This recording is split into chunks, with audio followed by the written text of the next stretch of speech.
Creative Economy, Culture and Sports, the Honorable Samuel Duggins, Minister of State with responsibility for youth empowerment and aging and disabilities, social development and gender affairs, the Honorable Iseline Phillip. Prime Minister, with your permission, allow me to share apologies for the absence of the Honorable Masha Henderson and the Honorable Gath Wilkin, who are currently off island for government business. I would also like to apologize for Honorable Dr. Joya Clark and the Right Honorable Dr. Denzel Douglas. They should be here shortly. The main thrust of today's press conference is to update citizens and residents on a number of matters of national importance. This government commits to leading with transparency and integrity, and resolves to keep the nation abreast of the decision-making process and accomplishments thus far. I now invite the Honorable Prime Minister, Dr. Terence Drew, to present his opening statement.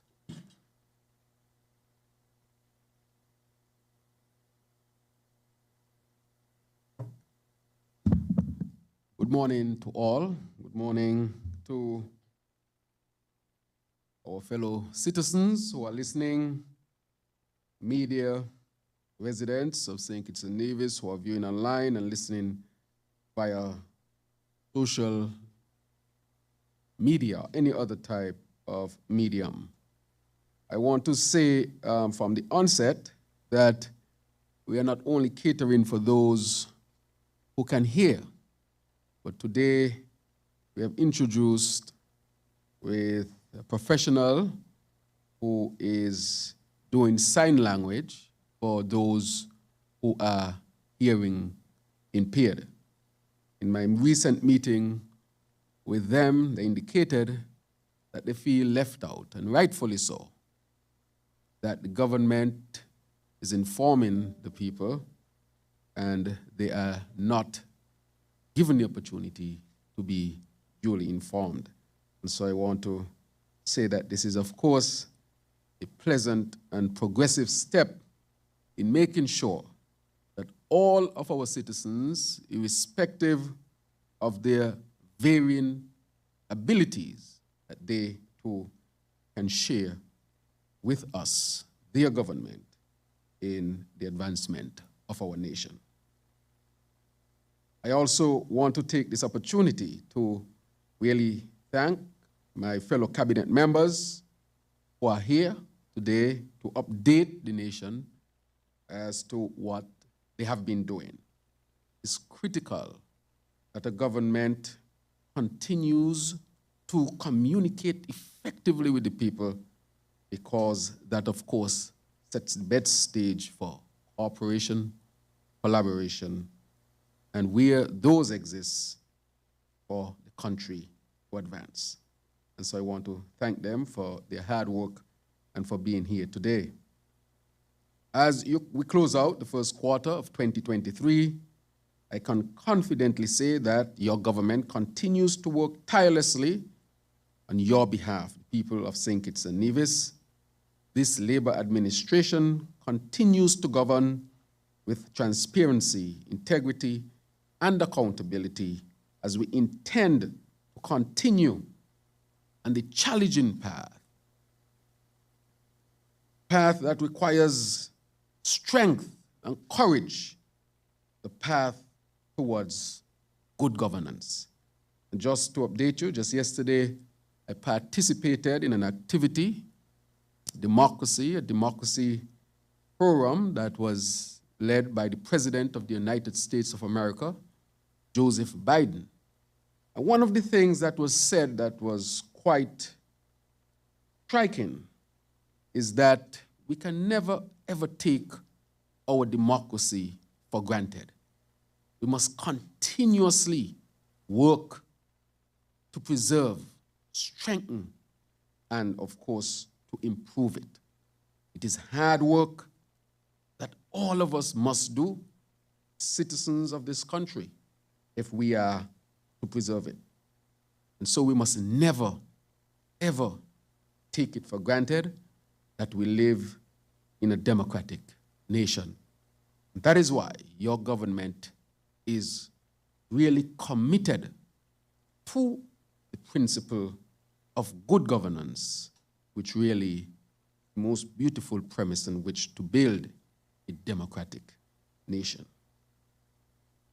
Today, I want to deal frontally with the issue of national security. I also wish to specifically address the issue of violent crimes, particularly those involving firearms and resulting in fatality.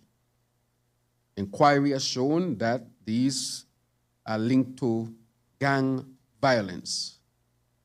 And of course, we know we had an unsustainable crime fighting method which has to be upgraded and has to be such that it is sustainable and effective. Your government, along with the security forces, meaning the police, the military, customs, and others, are working assiduously to bring what we consider to be real calm to you, the citizens, as we strive to eradicate this scourge from our society. You deserve nothing less, and today we commit that your government will endeavor to work with others to achieve this. Eradicating this cancer demands a collective approach involving, as mentioned, the government, security forces, and of course you, the citizens of St. Kitts and Nevis. I take this opportunity to commend Commissioner Sutton, who was recently installed, and also Lieutenant Colonel Comrie of the Defense Force and their teams for their combined efforts in implementing government's zero-tolerance strategy on crime by pursuing, of course, the perpetrators and to ensure that persons are brought to justice and as swiftly as possible. I would like to assure you that the security forces will be unrelenting in their combined efforts to ensure that our streets remain safe and that the law-abiding citizens and residents of the Federation enjoy their well-deserved peace and tranquility. Just a few days ago, the ministers with responsibility for regional security met in their first face-to-face meeting since the post-COVID era. And I'm speaking about the RSS meeting that was held just recently in Grenada, chaired by Prime Minister Dickon Mitchell of Grenada. We had the opportunity to engage with international partners, mainly the Americans and Europeans, who have given a commitment to continue to collaborate with the region on the issue of safety and security. One of the major realizations that is common throughout most of the member states is an upsurge in gun trafficking and gun-related activities in the region, especially post-COVID-19. As a matter of fact, while we were at the meeting, Chairman Mitchell was reporting that there had been a brutal death involving firearm in his country while he was presenting, something he said they were not accustomed to. The heads of the region security forces, who also met in advance of the ministerial meeting to deliberate on the matter, which will be a major priority in their crime-fighting efforts. I therefore join the security forces in condemning the recent upsurge in violent crimes that we have witnessed here in our Twin Island Federation and other parts of the Caribbean. Government will continue to provide the security forces with the required resources to give them the full support as they fulfill their duties. On another matter, the recent news relating to the passengers aboard the vessel that ran aground in our waters here is also troubling. The loss of lives is indeed regretted, and our officers are working collaboratively with regional counterparts in addressing this issue, as you would have heard. Notwithstanding, our border security agents will continue to be vigilant in protecting our borders and will not provide safe haven for those who are engaging in illegal activities. I would say that during the RSS meeting, this was also discussed. As you know, we would have saved a number of persons of Haitian origin who are still with us here in St. Kitts and Nevis, being cared for by your government. And just recently, as you know, that the boat that was leaving Antigua and heading to other territories capsized here in our waters. And I want to thank those of the Coast Guard and others who were instrumental in saving their lives. And what had been discovered is that there are persons engaged in human trafficking. I think this is the first time that this would have happened with persons of this nationality. And therefore, I want to commend the Coast Guard and others who would have saved lives, irrespective of how they got here. Each life is precious. We wish, therefore, to express regrets to the families of those who have succumbed to this tragic event at sea. But also, I want to express our deepest sympathies to the families who are left to mourn those who lost their lives through recent criminal activities. Mothers, brothers, the sisters, the families, the communities who are hurting at this time. I had the opportunity to go to St. Peter's recently and visit families there, and the pain is real. That is why we have to work together to ensure that we have a sustainable, lasting way of dealing with violence here in our St. Kitts and Nevis. Therefore, your government will ensure that the system would benefit those men and women who are desirous of changing their lives and providing a better way for their families, especially their sons and daughters. But they must remain, of course, and respect the law. And so we want to give real opportunities to our people so that they can pursue lives that are lives of example. Therefore, I appeal to the young men and women to move forward, not to get involved in criminal activities because there is no good end. The end is either death or jail. And I encourage you, our young people, to choose life and a better way. And therefore, I want to end my opening statement and give you, the media, the opportunity to ask the questions that you might have. Thank you very much. Thank you, Honorable Prime Minister. We will now open the floor for questions. Kindly note the following guidelines. All questions will be directed to the Prime Minister, who will then delegate the relevant ministers to respond accordingly. I'll repeat. All questions will be directed to the Prime Minister, who will then delegate to the relevant ministers to respond accordingly. When you approach the mic, kindly state your name and the media house you represent. Each journalist will be allowed to ask 2 questions at a time to allow for the smooth flow of the proceedings and to give the members adequate time to respond. Let me also recognize those media hosts on the virtual platform. If you have a question, please use the raise your hand function, or you can type your question in the chat box and I will acknowledge and facilitate accordingly. At this point, we welcome our first journalist.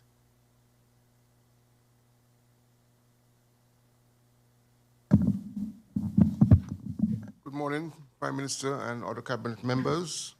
Glenn Bart from SKN Newsline. First 2 questions. This first question really is on behalf of a citizen of the country.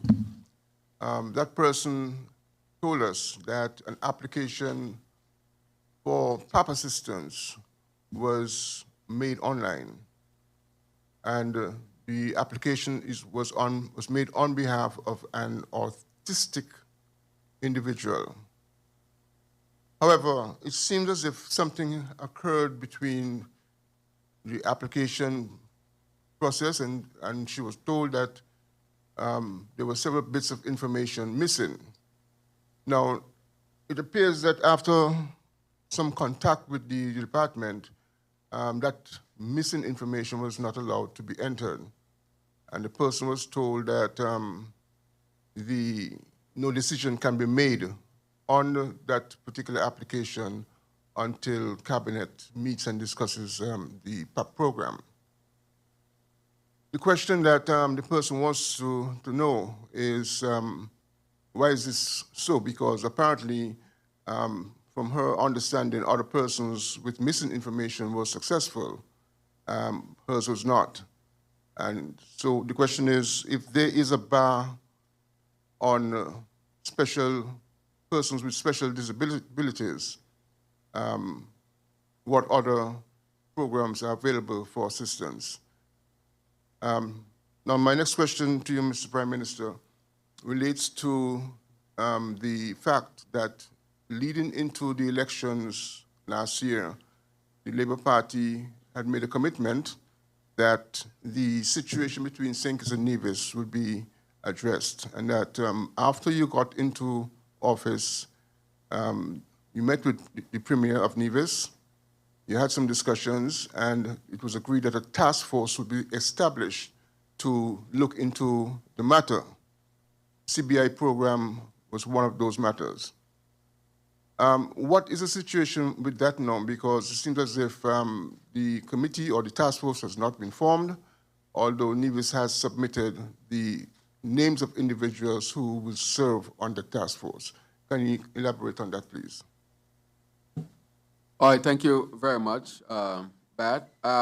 With respect to the PAP program, I'll turn it over to the senior minister responsible for the PAP program, and the other minister is also here.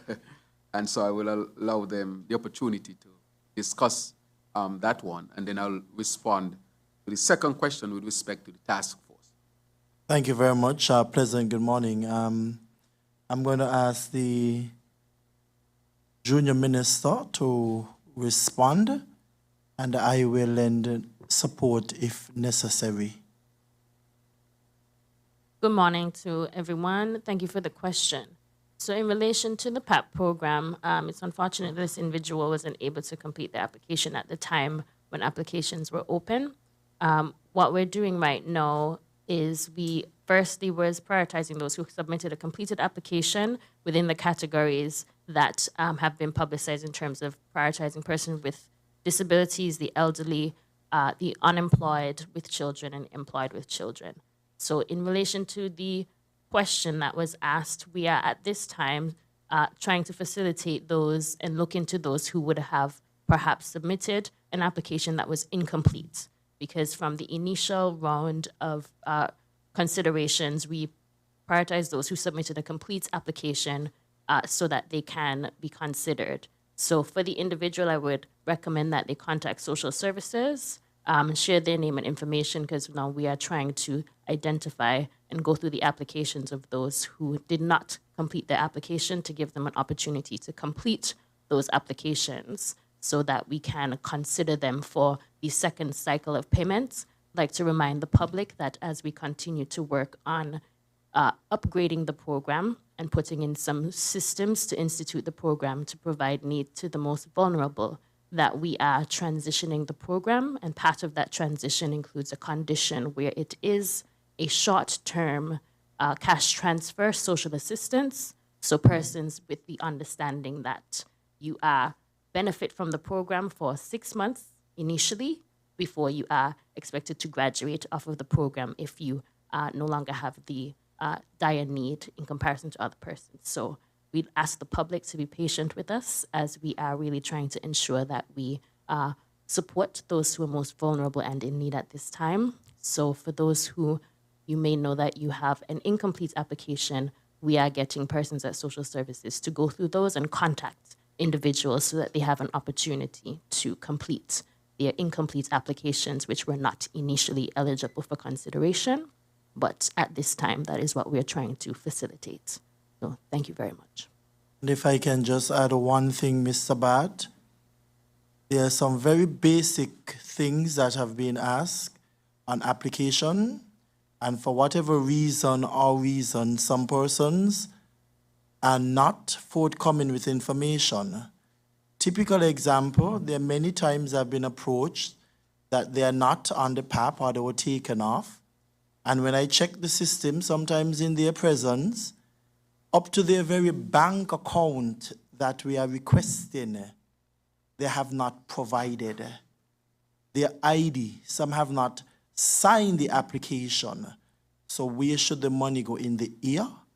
We continue to bring about change in the program, and we are not going to deprive anyone who is duly deserving of benefiting from any social program that our government will be offering.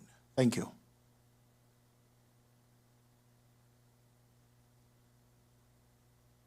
All right, the other question that you asked, Mr. Bat, with respect to the task force on Nevis. When I met with the Premier initially on taking office, we had discussed about this task force, which we agreed to. The Premier, of course, had to go through an election. So they had an election, and there were some events that, occurred subsequently that had to be dealt with, court cases and so forth. And so in our recent discussion, he and I now are going to sit down, we have already decided that, and complete this task force. As you know, we have already started to have more collaboration between St. Kitts and Nevis. For example, on the issue of geothermal, we are dealing with that as a national resource. We are, as a federal government, we are approaching it. The federal government, which means St. Kitts, Nevis, and Nevis, we are approaching this as such. And we had gone to the CDB. The CDB has given us a grant loan of about 16.5 to 17 million US dollars. We have also sent out RFPs, and we have about 30 international companies that have already responded positively to join and be partners in the investment of the geothermal. So we have done some real major things with respect to that. We have also partnered in other programs. And so I think that the relationship between St. Kitts and Nevis is on a good footing, and that meeting to fully establish the task force will be held soon. Let me say that the Attorney General has also been involved, who has suggested from our perspective who will be a part of that task force. Persons have been approached already, and we are in the final stages of determining who, so that that task force would come together, not just the CBI, Mr. Bat, but to look from the constitutional perspective, can there be improvement? How are revenues shared? Our programs, how they should be managed across between St. Kitts and Nevis. So it's a multiple things that we'll be looking at, not just one program. And so that will be announced, I can say, very, very shortly, to start looking in depth at these critical matters. Our goal is simple this, to create the best federation in the world. And I say that because the OECS and the Caribbean, we have set the paradigm in a multiple things. For example, our Eastern Caribbean Central Bank, ECCU, that joint currency, was what, for example, the European Union looked at to pattern their own currency, this little region. And so it demonstrates that we have the wherewithal to really create a system that can not only functional for us and important to us, but can also be something that other regions can look at. And that is my commitment. That is this government's. That is the commitment from the Nevis Island Administration. That is high on the priority. Thank you very much for your questions, Mr. Bat. Before we take another journalist, I'd like to welcome Minister of Foreign Affairs, Economic Development, International Trade, Investment, Industry, and Commerce, the Right Honorable Dr. Denzel Douglas.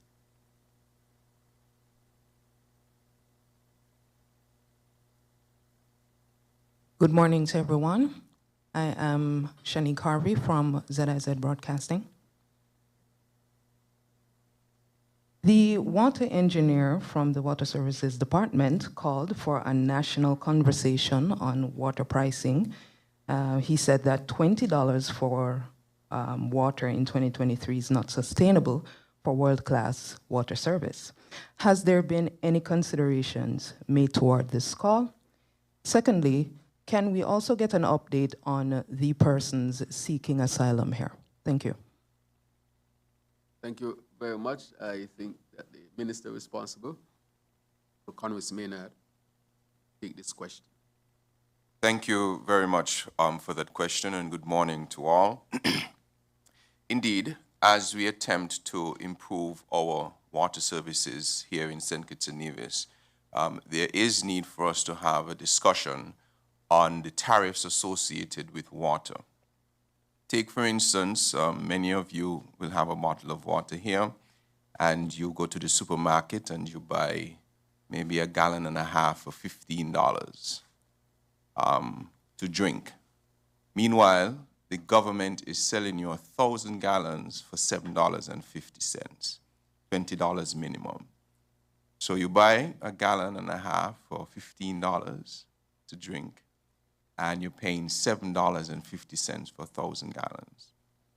In order to generate 1,000 gallons of water, you probably have to use more electricity than $7.50, especially when you move towards desalination.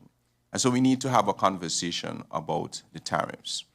The government's position is this, though. We are going to move very quickly in improving the services such that we can update the services in the Water Services Department before we seek to have the final adjustments to the tariffs. But we have one commitment. You use less water, your tariffs will remain low. You abuse and waste water, the tariffs will have to match that. So we continue to say that we are going to strongly encourage conservation by encouraging low tariffs for low usage, and we are going to discourage wastage by adjusting the tariffs accordingly. Just last week, there was a competition where a family won, I think it is a 450-gallon tank, water tank, because they had low usage over the last year and they had zero balance on their bill for the last 12 months. And so there are rewards for using little water and paying your bill on time. And so that conversation will certainly happen. Additionally, the Water Board is the one responsible for assessing the tariffs. And that, as you know, I indicated in the beginning of the year that the Water Board had been instituted. They are having meetings right now to finalize the structure of the Water Board and their terms of reference on how they will operate. And as that becomes final, you will be briefed accordingly. But that will be the central point to which we will have the discussion on water tariffs. Thank you very much. All right, thank you very much, Minister. With respect to the question, speaking about the persons who are seeking asylum, I think we all know the background. There was a vessel carrying mostly persons of Haitian descent. That vessel was captained by those, of course, who are involved in human trafficking, charging persons up to $5,000 and more to go from one island to the next. That is a crime. We know that the boat had issues and was adrift, and that our Coast Guard again intervened and this time saved all of them. And so I want to congratulate the Coast Guard once again. They were taken into custody. They are being treated with our good hospitality at the cost of the government. I think it's costing us at least $1,000 per day. This is not a cheap undertaking, which includes medical checks. And one of the persons is pregnant, and we had to make sure, of course, that she sees an obstetrician and get the best care that she can get in terms of medication, nutrition, and so forth. So we are really carrying this financial burden, but it's our commitment to treat our Haitian brothers and sisters with the utmost humanity. And so they are located at a community center, but of course, with the necessary conditions, separating male from female and ensuring that the pregnant person is given the added condition that she will need to be as comfortable as possible. And as we assess the situation, we will determine very quickly whether we need to take her from there, take her into other, conditions that will be conducive to her condition presently, that being pregnant. And so that is where it is. So the case is to be heard. As you know, there was an injunction placed. The judge lifted the injunction and said that it is to be heard. And so I would say that we would hear the case and see where the case, what the judgment would be. We are, of course, looking closely at what will happen, but irrespective of what happens, I want to assure the public, assure the Haitian nationals who are here, assure our regional and international partners that our attitude is that while they are here, they will be treated humanely and respectfully. And so we await the hearing, and I will not delve much more into the specifics of the case, as you know, because it's an active case that is taking place. But those are the general principles on which we are dealing with this particular matter.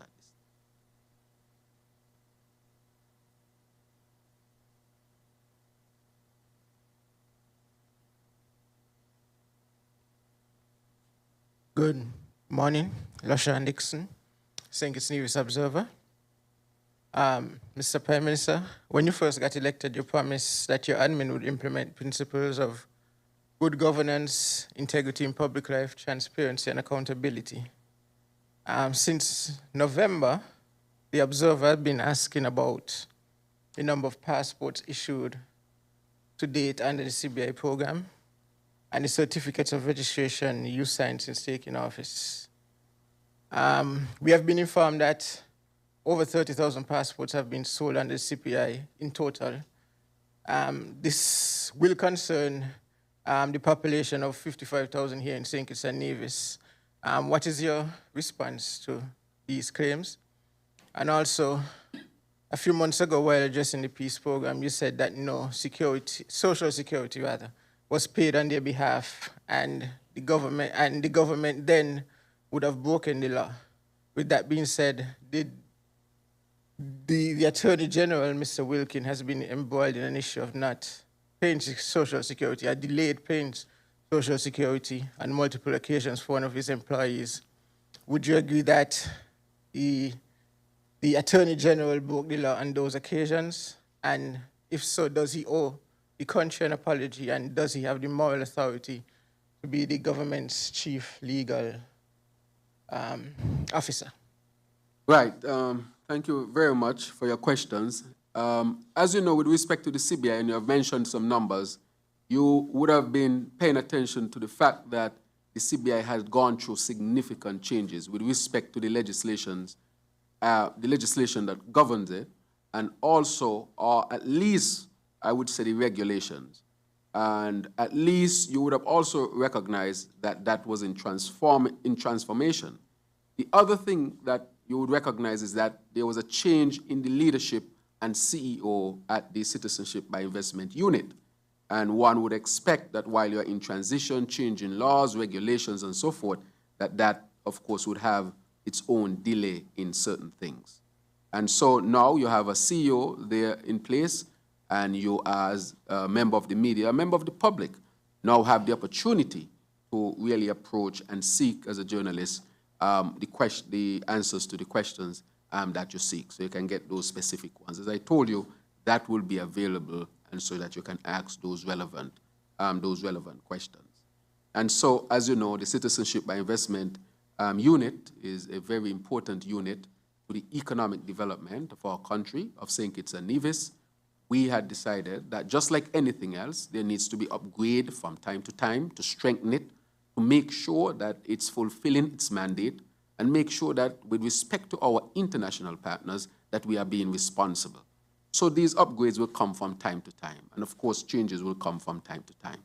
And the questions you asked with respect to the CBI, I would say that now we're in a position where information is finally being tallied and gathered by the new administration at the CIU unit to be presented. And I'm sure you're aware of that whole process that we would have gone through since taking office. You asked another critical question with respect. Let me say on the program, the alternative lifestyle, I don't call it peace program anymore. I think that we have to, and even they on the program suggest a better name to call it. I would say it is being called now the alternative lifestyle, and there was a deliberate decision not to register anybody on the program with Social Security. This is not about a late payment. This is about determining that no one on that program will even be registered with Social Security. That's different to if you are late. I used to run my medical practice, and sometimes I was late. And you know what I put in place? I told my secretary, look, I am so busy sometimes. Can you please be responsible for doing it and bringing back the receipt for me? That is not the deliberate action to determine that she should not be registered. So we are dealing with two different things here. And if you have somebody working and don't want to register them, you understand where that is. But if you have somebody registered and you are late for whatever reason, then I think Social Security, I have said to Social Security, get an alert. Send an alert to say, look, remember, I know you're busy, but remember. And when you are reminded, you should go and put a thing, you should put something in place as well to make sure that you can also remind yourself. So these are two different scenarios. And we are moving to get the persons on the program duly registered with Social Security. All right, so I know the Attorney General himself would have spoken to the matter, and he would have addressed the matter, and I think there would be an opportunity when he would be before the press again to answer any question with respect to that. So I want to thank you very much for that question.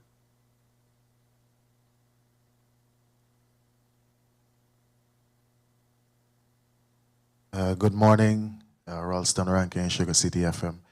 Honorable Prime Minister, the last time I spoke on this issue of St. Peter's and the main road and the sidewalks and so forth, the Honorable Minister, I think, was off island, so I'm glad to see him here today. Yes, that question remains, and I've been getting a lot of complaints from the residents and especially the bus drivers about the St. Peter's main road, also a terminal for the bus drivers as well. And, you know, I'm sure you can, you know, elaborate on that a little bit. And also my next question is about the farmers and the monkey situation. I also see the minister here as well, you know, so hopefully we can get a little bit of clarity on that and the situation and the help that, if there is any, you know, for the farmers. Thank you. Thank you very much. As you know, St. Peter's is my constituency, but the minister is here. I'll let him go first. Thank you, Mr. Prime Minister, and thank you for the question. I recently updated that the process is well underway for the rehabilitation of the St. Peter's main road. I want to urge, though, because of the significant size of the project, which is the entire project actually is from the roundabout at the airport right along to, is it Ogies it's called, Mr. Prime Minister? Correct.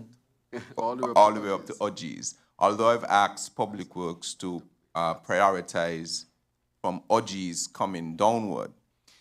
This process takes a long time before you can start moving material.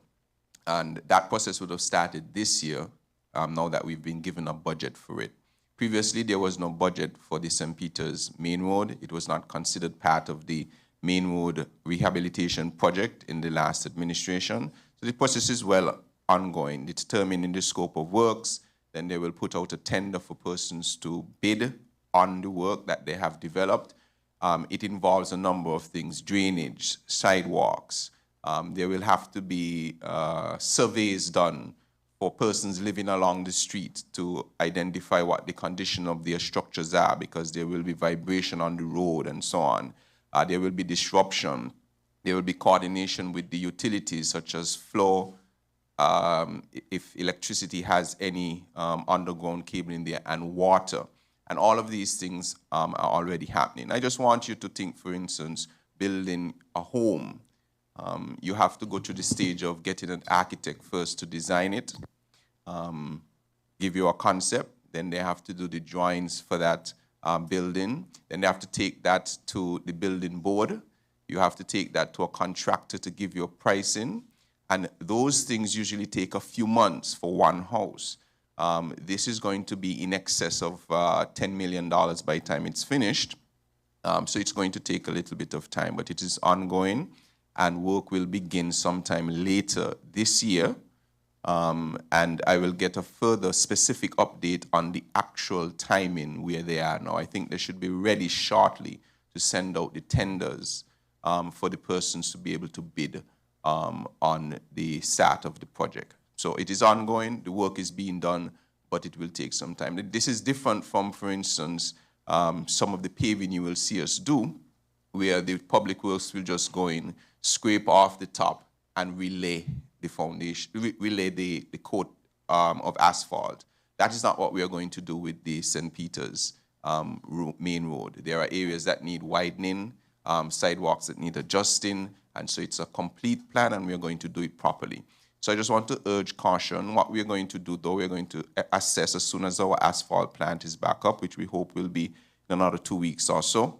We're going to assess where there are any critical areas that we can temporarily mend until the overall work is done. But know that Public Works is working on it, and bet your last dollar the Prime Minister is going to make sure it gets done. I would like to say... sorry, and you mentioned the bus terminal, yes. So I've had the privilege to meet with the bus associations, and this was one of the items.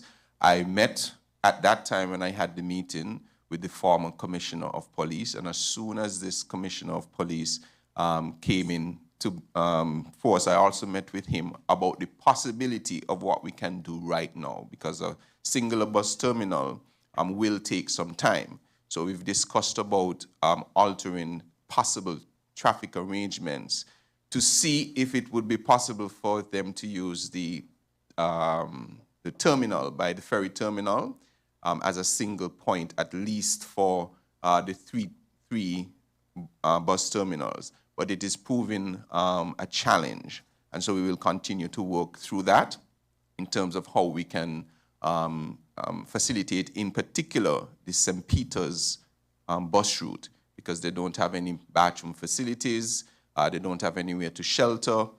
So we are well aware, and we are trying to see what can work. I've also discussed with members in urban development about what options we may have to be able to facilitate the St. Peter's bus associations. So thanks for the question. I think that is well answered. Just to reinforce as the representative now, not the Prime Minister, that this has been a commitment that we made, and the budget reflects the significant investment that will be made in that road. Once and for all, we want to get that road done with the necessary sidewalks and to deal with the issue of the St. Peter's bus stop. That is also a high priority, and I'm happy that the Minister, of course, has been looking into it, and we are looking at alternatives. Once And we are committed to pursuing that as well and get it resolved. So I leave it there just to say to the people of my constituency that the St. Peter's Road is a priority. And unlike what happened before, this is budgeted for, and the work, or the scope of works, and the planning and so forth, as explained, these are being put in place presently. So that will be resolved.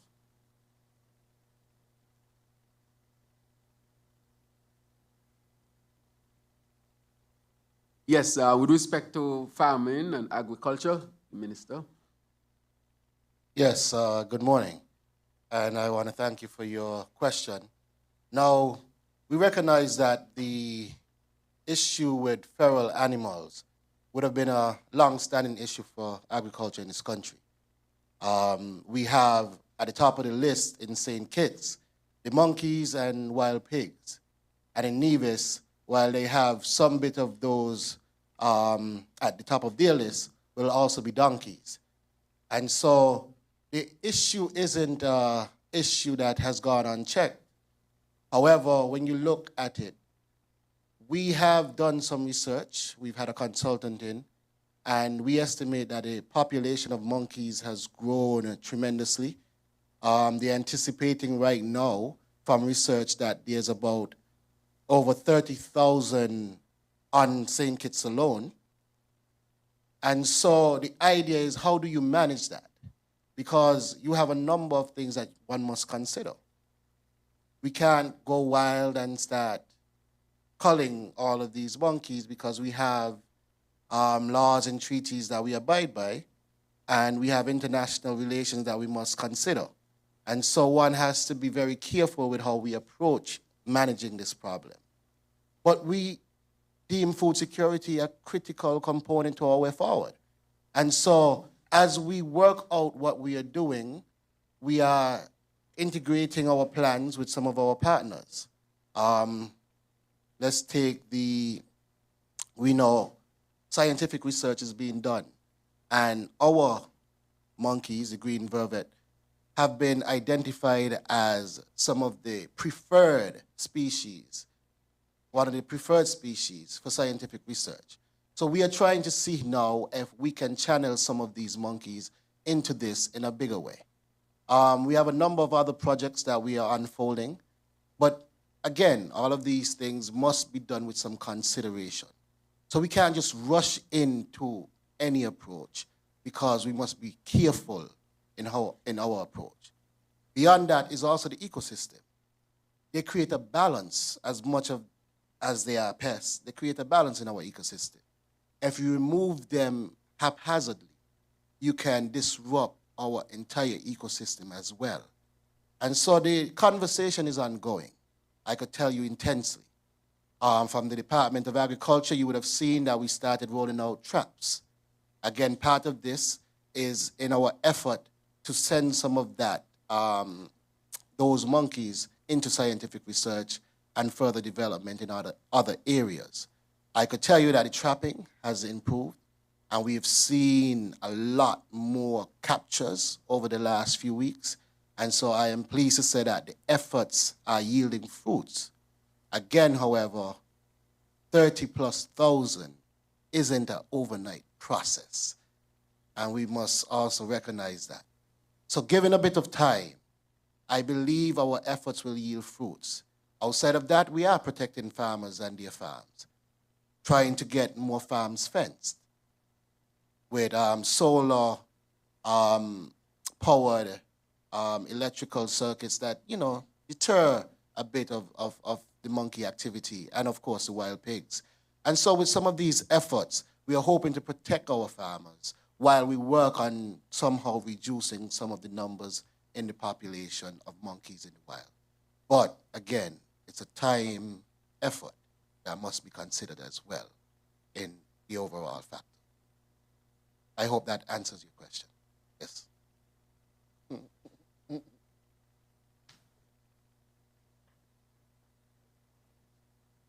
Good morning, Devon Cornelius, WINNFM. It was said that a forensic audit was done on the development bank. Where is that audit report? And what is the status of the investigation in relation to sham marriages in the country?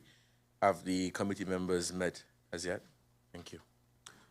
Right. Thank you very much, Mr. Cornelius. With respect to the issue of the sham marriages, the committee has been meeting, and they have collected a lot of data and information, and they will put their report together and the necessary actions taken to ensure that marriage as an institution, and for many here in St. Kitts and Nevis, it's a holy institution,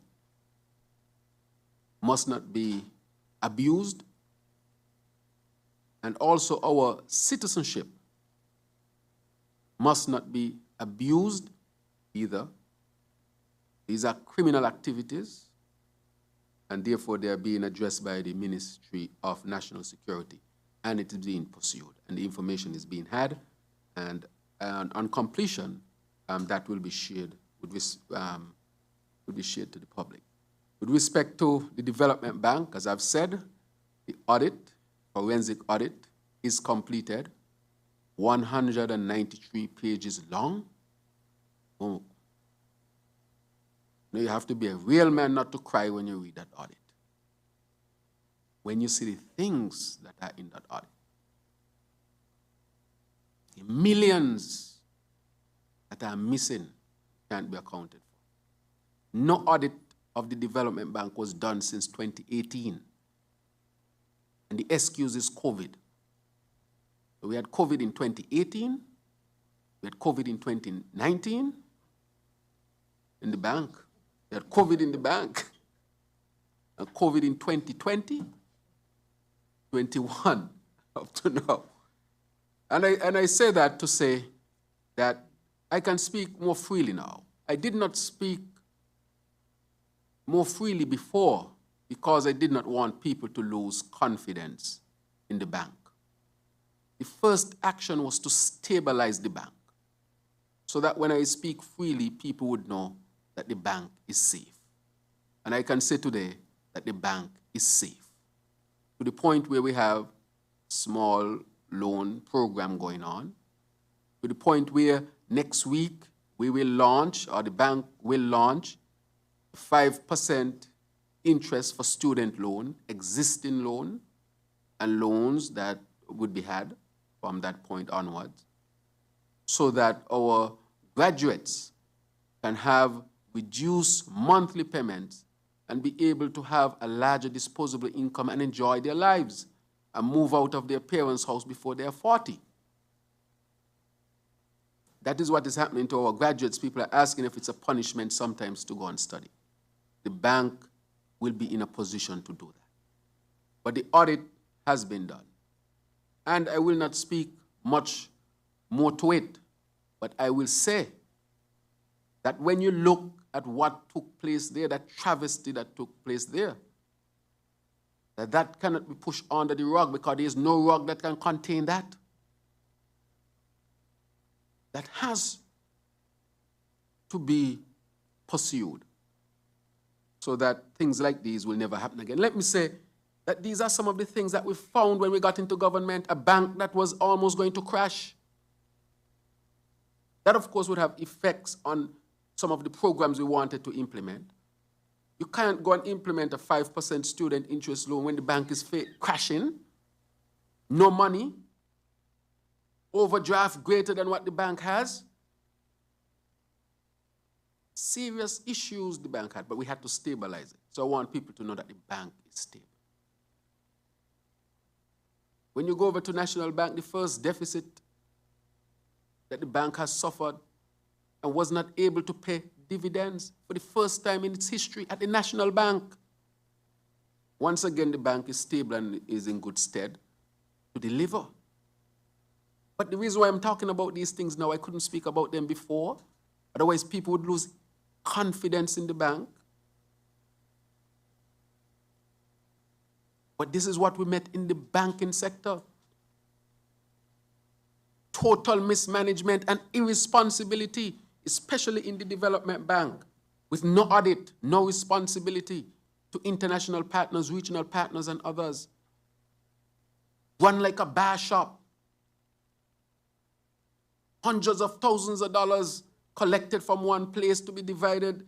I mean, I wouldn't get into all the specifics because these things will be pursued. But those are the things that we found in government.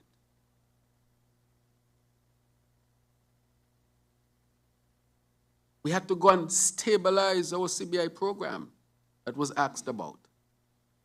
Did not speak about it before because, again, I did not want people to lose confidence. But we had to stabilize the country before we can move forward. People didn't even have water. I mean, I see, of course, my constituent here from Keyon. He knows that in Keyon you go weekends without water. Water had to be a priority, and I want to thank the Minister for Water. We didn't have electricity. The generators were old and dilapidated. We had to rush to buy new generators, send parts to France that took months to repair. We have a bill in front of us of $109 million to get 2 updated generators, plus we might have to go into renting at the cost of $300,000 plus per month, plus fuel. And none of that cost we are passing on to our people because post-COVID we are saying that we can't leave our people without electricity. The government is paying for that. I'm sure it's going to cost us more than $100 million this year just to keep electricity prices as a cost that our people can afford. Of course, that takes away from the social programs you want to have. But water is essential. Electricity is essential. And so we had to make tough decisions. Do we cut a little bit here to make sure people have electricity and water? Stabilize banks? Students can go to study? These are tough decisions that we had to make. But of course, we are capable of making them. So we had to make them to keep our country on solid footing, which we have done. This is a country that will always be challenges. It's not that there would be challenges or not. The question becomes, are you up to deal with the challenges? But this is life. You will have challenges. We will have challenges. But have you elected a team that can deal with these challenges? Surely. Surely.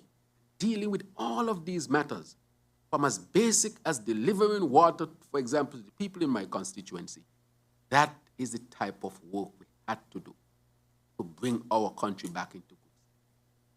Suffer the deficit that we should not have suffered because of the inflows and the management.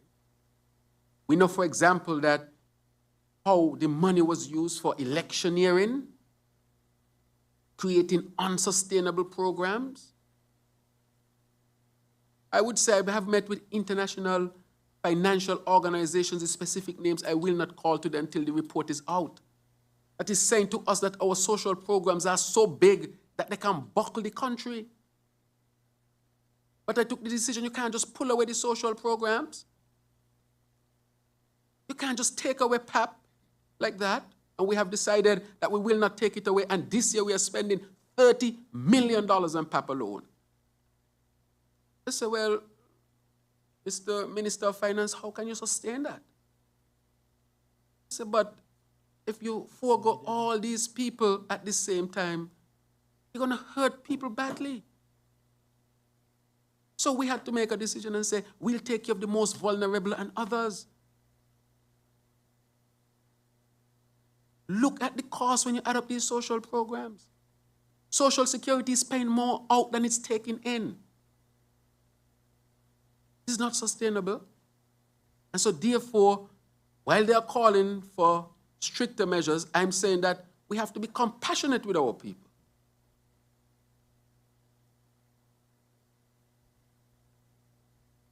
And so we have taken certain decisions to protect our people. Even though sometimes you might say come with a little bit of pain or a little bit of bitterness. We'll strive to protect our people so that they can have the best opportunity. So that is what we had to do to stabilize this country and to stabilize this federation.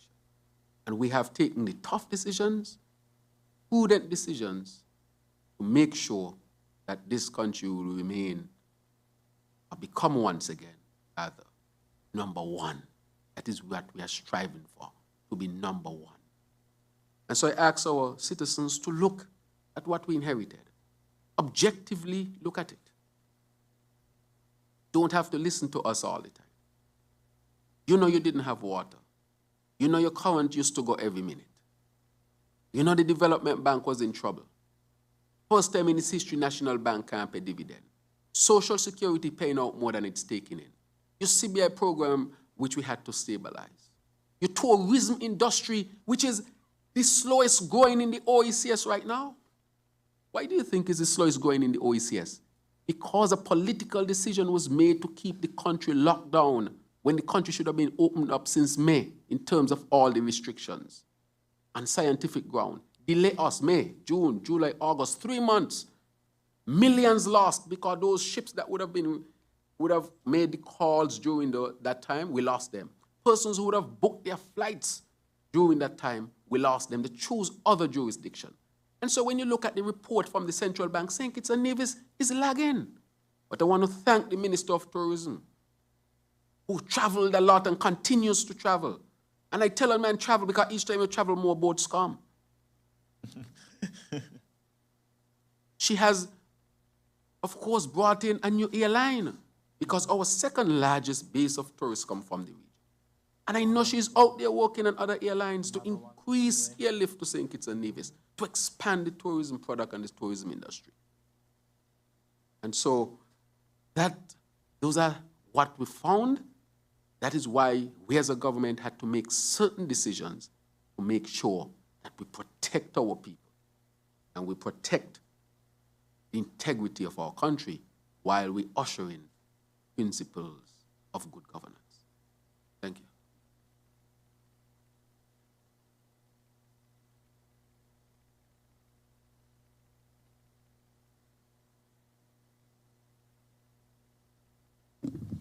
Good morning, Mr. Prime Minister and fellow cabinet members. I have a couple of questions, but I want to follow up quickly. Name Jermaine SKN Vibes. Mr. Minister Maynard, you spoke about the challenges surrounding the tariffs and possibility of increasing the tariffs. But can you say how is the ministry working or the water department working to address the issue of water wastage through leakages in pipes and how much that would cost to replace the existing pipes and infrastructure surrounding water?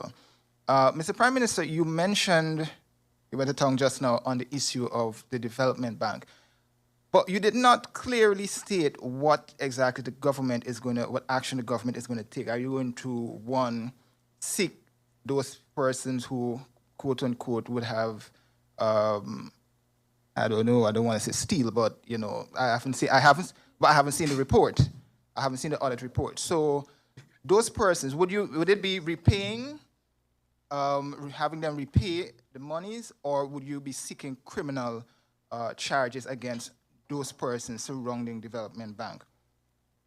And my actual questions, Mr. Prime Minister, I want to go back to the issue of the capsized vessel. What specifically, did you have any discussions with Antigua, meaning the Prime Minister of Antigua, surrounding the vessel and the next measures that St. Kitts and Nevis will actually take to deal with the specific people who are being housed on St. Kitts at this point in time? My final question for now would be the issue of investors. Can you speak to, I know that the IMF report did mention, did raise some concerns that revenue needs to be raised for St. Kitts and Nevis surrounding the challenges with all the social programs that we have. But can you say the level of investment that you expect to have in St. Kitts and Nevis, at least for the calendar year 2023? I think you asked a question with respect to the Minister for water.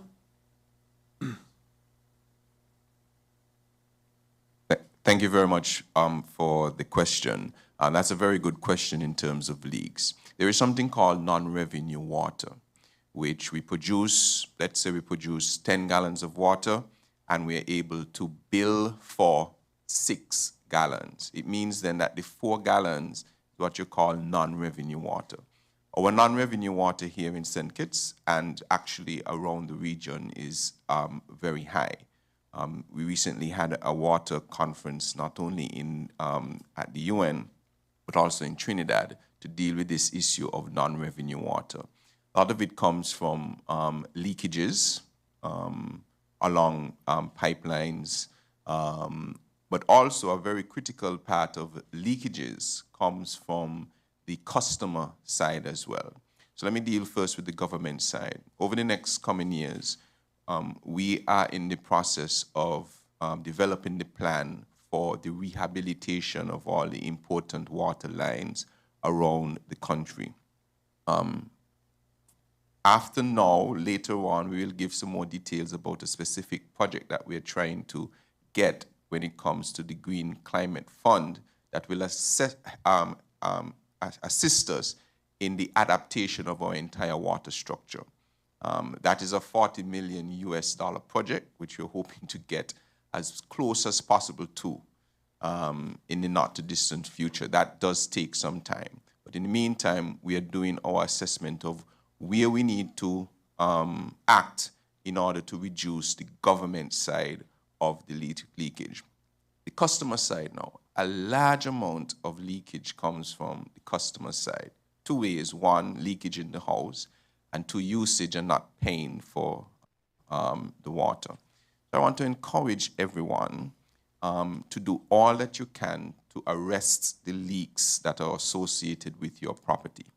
Because, as we said, as we have this discussion of tariffs, adjustments, those whose water bills and water consumption remain low will not really see any increase in their water tariffs over the long term.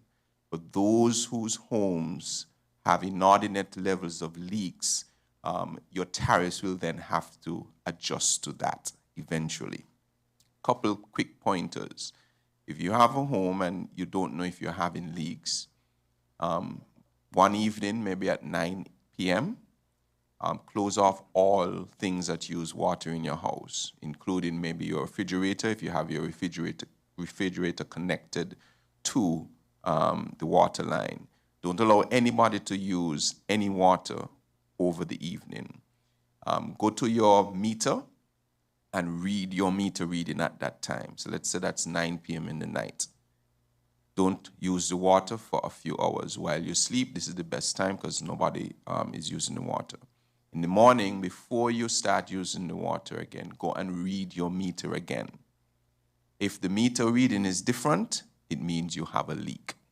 It means something in your house is leaking. Get your plumber to check it out to assist in that. If all of us reduce our water usage by just 20%, including leaks, having long showers, keeping the hose running while you're washing your vehicle, using your hose to water your entire garden, if we were to just cut back by 20%, we wouldn't need to do anything with our water system, just 20%. We'd have enough water for everybody. And so the concern of leakage is a real one, and we will be stepping up our policies with respect to how we are going to do that. We are going to go on a conservation campaign. Very shortly, we will be launching an access portal for everyone to have access to information for water, and you can convey your concerns, and then there will be a response team, etc. But we'll release that very shortly. So those are some of the things that are going to be critical for water leakage. Right. Thank you very much, Minister. With respect to the vessel, there's active communication between the Ministry of National Security here and the relevant ministry in Antigua and Barbuda. I have not personally spoken to the Prime Minister of Antigua and Barbuda, but we are relevant ministries and agencies are communicating extremely well. So we are determining the final, final action with respect to those who are here at this point in time. We are seeking, of course, to have indicated that we need a medical doctor, so they should get medical check. Also, we are having a psychologist who will visit these persons so that, of course, it has to be traumatic that your ship capsized and persons who you were on that ship, that boat with, some of them are dead. So that is how we are approaching it, and final decisions as to what will happen as we negotiate and discuss with our Antiguan counterparts, that is being determined. With respect to the development bank, as I've said, this government is not about any witch hunts. We have never engaged in witch hunts. However, where the law is breached, or where there is suspicion that the law is breached, I think the law has to be given its opportunity to be pursued, be carried out. In any situation, a man jump a fence and thief to jelly and get caught, the law is applied. One is in the bank and tens of millions missing,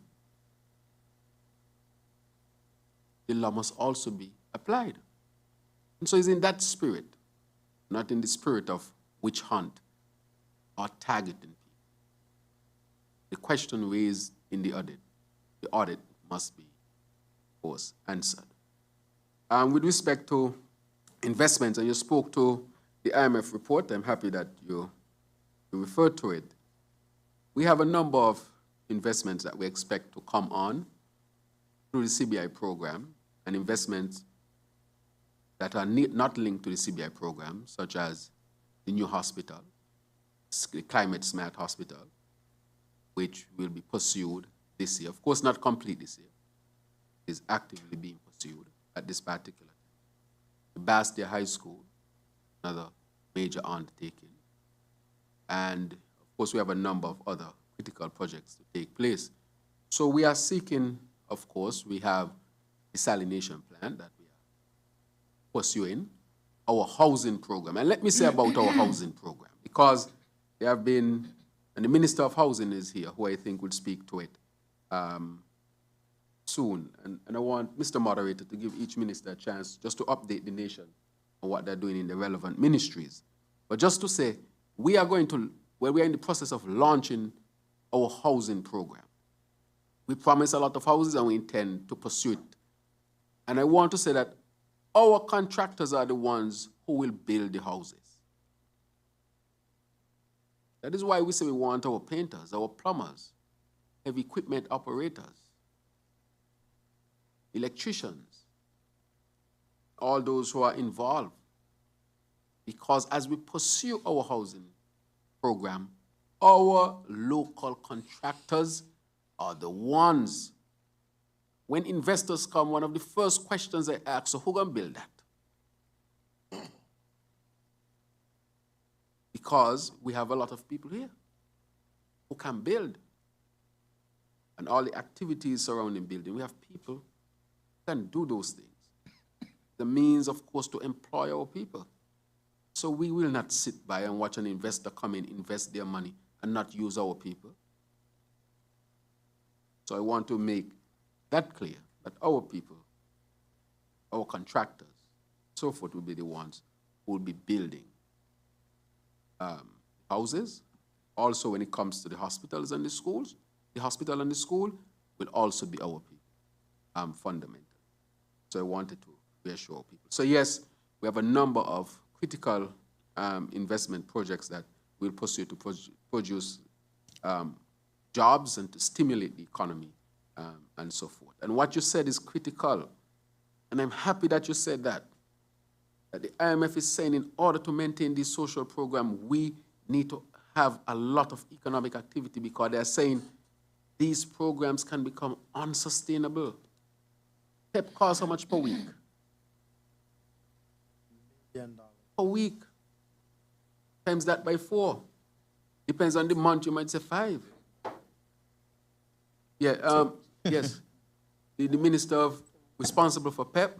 Based on the amount of persons we have on the STEP program, it's about 1.5 million now per week that we pay in wages. $1.5 million per week. Multiply that by 52. I mean, they're telling us that is unsustainable. Look at that, least. And then add the PAP to that. The PAP is $30 million, at least for the year. And then add Skelec to that, which can be almost, how much Skelec costs us, 100 million? Yes, at least that. That's what? That's 108 million. 108 million. Let's do the calculation. All this in support of our people. Yes, Skelec to keep electricity costs down. PAP at 30 million with over 5,000 people. STEP at 1.5 million per week. And then you have the alternative lifestyle program, which was heading to 30-something million. That has nothing to do with schools and hospitals, maintaining roads. And they're saying to us, this is unsustainable. That we need to make changes now. But as I've said, we have taken the decision that we have to be compassionate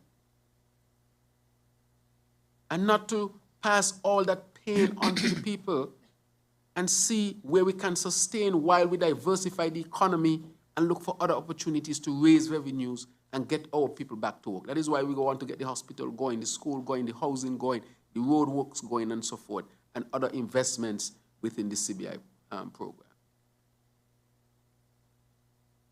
That is the reality that we are dealing with. That is very, very serious. And so I know there are some, legitimate concerns with respect to the PAP. Legitimate, you can't dismiss people. I wouldn't dismiss people at all. So we are striving our best to help our people, especially the most vulnerable, the tune of $30 million. Because we care about our people. But I say all that basically just to point out, as I segue into that answer, to show you how much these social programs cost outside of just maintaining the other things that are to be made. Extremely, extremely costly and can hurt us really badly. All right, so that was on the development bank, the vessel, and investors. Thank you. Members of the media, thank you for your questions. We appreciate your cooperation. I will allow for the ministers to make their closing remarks, where they can give brief updates or share vital information on what's happening and what's to come in their ministries, starting from the Honorable Iseline Philip and working our way up to the Honorable Prime Minister. Sure, thank you very much, moderator. I think someone should pay attention. So in terms of updates, thank you for the opportunity. Just a brief updates and summary from both of my ministries. So I'll start with the Ministry of Youth, Empowerment, Aging and Disabilities. Like to first, since, we are in Autism Awareness Week, so I just want to give a little plug that today is Wear Blue Day. So I want to thank colleagues for wearing blue and also for sporting our Autism Awareness pin. That is what this pin represents. So the Disability Services Unit is actually working with the Cotton Thomas Comprehensive School in terms of executing activities for this week. So that's what's happening there in that regard. For youth empowerment, we are accepting registrations for youth camp, which will be held this year, 40th Anniversary Youth Camp, which will be held from July 16th this year in the summer. So we are inviting applications from youth across St. Kitts and, of course, Nevis if you're interested in joining. We want to also highlight as well that our Seniors Day program actually launched last week. And so that program is ongoing. I'd like to remind persons that we meet our able-bodied seniors in 3 different communities each week. We have, first on Mondays, we meet in East Bastia at the Newtown Community Center. That is from 9 to about 2 o'clock every day. So every Monday, we're in Newtown Community Center. For St. Peter's, we recently had to change location since the St. Peter's Community Center was needed for other activities. And so the new location for the St. Peter's Seniors Day program is actually at the Church of God Church Hall. So please note that update. The new location for the St. Peter's Seniors Day program is at the Church of God Church Hall. That is where we'll be meeting until further notice. And then, of course, on Wednesdays, we meet in St. Paul's at the St. Paul's Community Center for that program. And the time for that is 9 a.m. to 2 p.m. on those days. So I want to thank the staff for supporting that. And we've had a pretty good turnout so far. There is still a little space for any additional seniors who may be interested in joining that program in each of the communities. Want to also make a little notice. So our seniors have actually been engaged in kite making over the past 2 weeks. And so we are culminating the activity with a kite flying festival, which will be hosted next week, well, not next week, April 11th, Tuesday, April 11th, where we will be rounding up our seniors from the different communities to Black Rocks, where we'll be flying those kites with support, of course, with the youth department and other youth volunteers. So we want to encourage persons to come out and pop in during the day on the 11th of April for the Kite Flying Festival. Those are minor updates from the Ministry of Youth Empowerment, Aging and Disabilities. When it comes to social development and gender affairs, of course, our social services department continues to be engaged with the delivery of social services and social assistance programs. Of course, the cash transfer poverty reduction program is primary at this point. Just like to remind the public of the process in terms of us being able to institute some systems into that, and we're working diligently to implement the case management. So social assistance officers have been contacting persons who are receiving the benefits and taking them through the case management process, which will assist with graduating persons off the program as we are reinstituting the program for it to be a short-term cash transfer program for social assistance.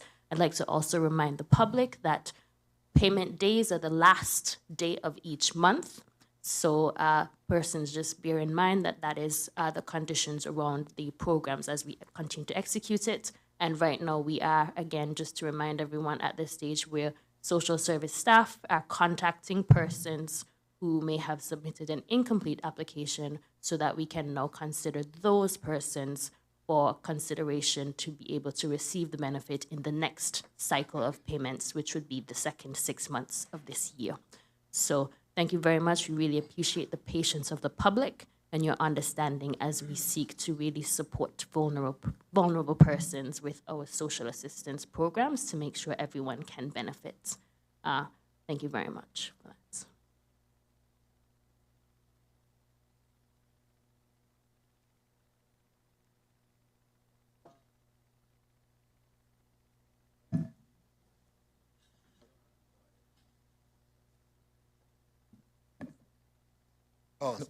So I go for, okay. Yes. Excellent.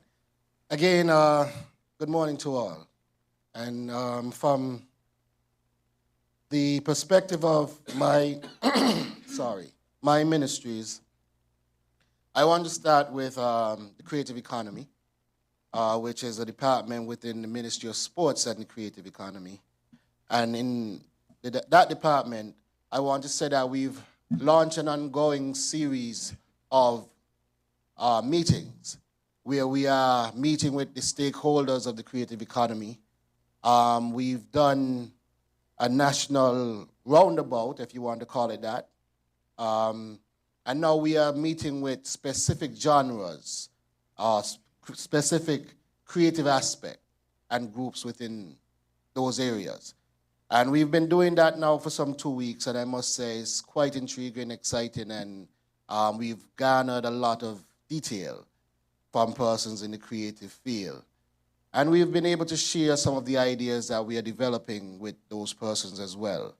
All of this is in an effort to launch the creative economy, because you would have recognized that when we came into office back in August of last year, we created this new department. The department encompasses culture, talent development, as well as entertainment and other aspects. The whole idea behind of it was that you had a number of different departments that were working in their own in silos. And so bringing them all together, we've created a more impactful approach to empower our creatives. And I believe that once we would have launched the creative economy in another few weeks, we would see our creatives being able to harness some of the things that they are asking for. Of course, we had promised duty-free concession on tools of trade. And a number of these type of efforts we are seeing being able to roll out in the creative economy that we intend to launch in a few weeks. One of the other things in the creative economy that I am also very pleased about is that I returned from a trip to Dubai a few weeks ago. And on that trip, I was able to discuss with some very interested participants in the delivery of a creative arts center. And this is something that the creative economy and the creative sector has been asking for some time, maybe some near 10, 15 years. And to be able to do that within a few months, have some commitments to be able to start a creative arts center development on the island, I think I am very pleased to have been able to do that. And with the support of the cabinet, and in particular, the Honorable Prime Minister, I am hoping that all is well, that we can start laying bricks to that by hopefully the end of the year, early next year. And so these are things that we've been working on very diligently within the Department of the Creative Economy. Now, briefly, as I move on to sports, of course, we know we are in athletic season. And so we've had a number of meets over the last few months. Quite exciting meets, I must admit. The most recently concluding inter-high school championship last weekend, where we saw the Charles E. Mills Secondary School emerging victorious again for the 7th time in a row and for the 27th time overall. And I want to take this time out to commend the Charles E. Mills Secondary on such a tremendous feat. However, I want to also take this time out to acknowledge the state of our sporting facilities. Now, over the last 7 months, we've been assessing the condition of all our sporting facilities. And they have been in a deplorable state, to say the least. If we look at our star athletic stadium, which is the Kim Collins Stadium, we will see the conditions, and we've heard the public cry about it, so there's no secret as to the condition of that stadium.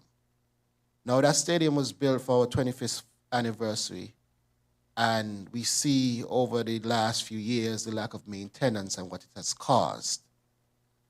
I am happy to note, however, that we had submitted a capital project last budget session, which was approved. However, if you understand the budget cycle, those monies would have been able to be accessed somewhere in February, which happened to be the start of the season. So we could not address the matters prior to the start of this season. And so as soon as the athletic season comes to an end, which is within 2 months, we plan to start work on the Kim Collins Stadium. Just yesterday, I had a walkthrough in the stadium with representatives from Mondo, who deals with the surface of the track. And they promise a full report in a few weeks as to the best way forward for the track. But the building as well.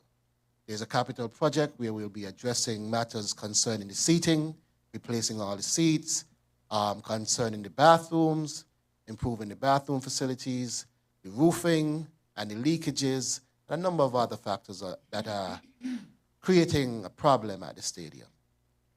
So while we were not able to do it for this season, unfortunately, because of the time that we got into office, I assure the general public that this will be addressed coming into the next season for sure.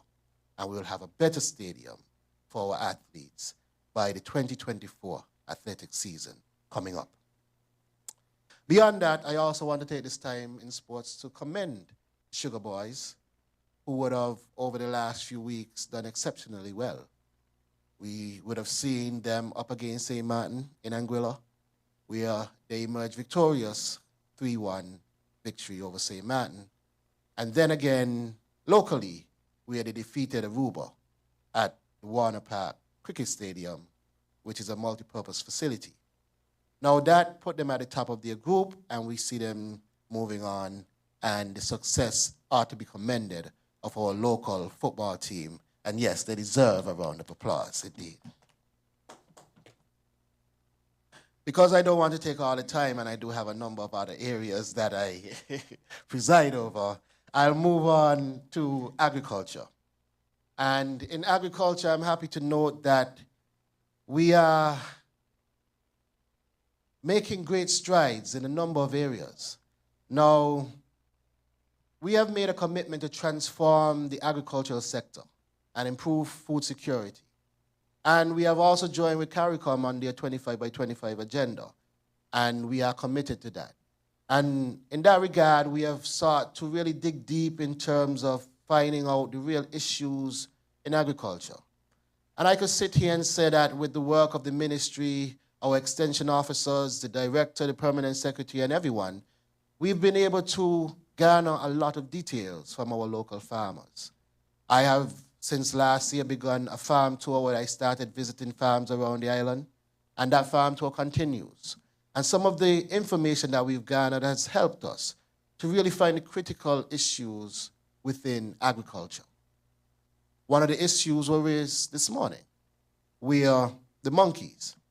What we recognize that the feral animals would have caused about 25% damage to our general food output. And so, yes, if we are able to even curb that, we see where we can increase food security. Another area that we recognize where we lose a lot in food security is post-harvest management. It is estimated some 60% of our food is lost before it is consumed after that food that has been ripened. So between the ripe fruit and consumption, we lose again about 60%. If you add that to the 20+% from the feral animals, you see the dire situation that we are in. And so I'm happy to say that I'm in discussions for the development of an agricultural training school.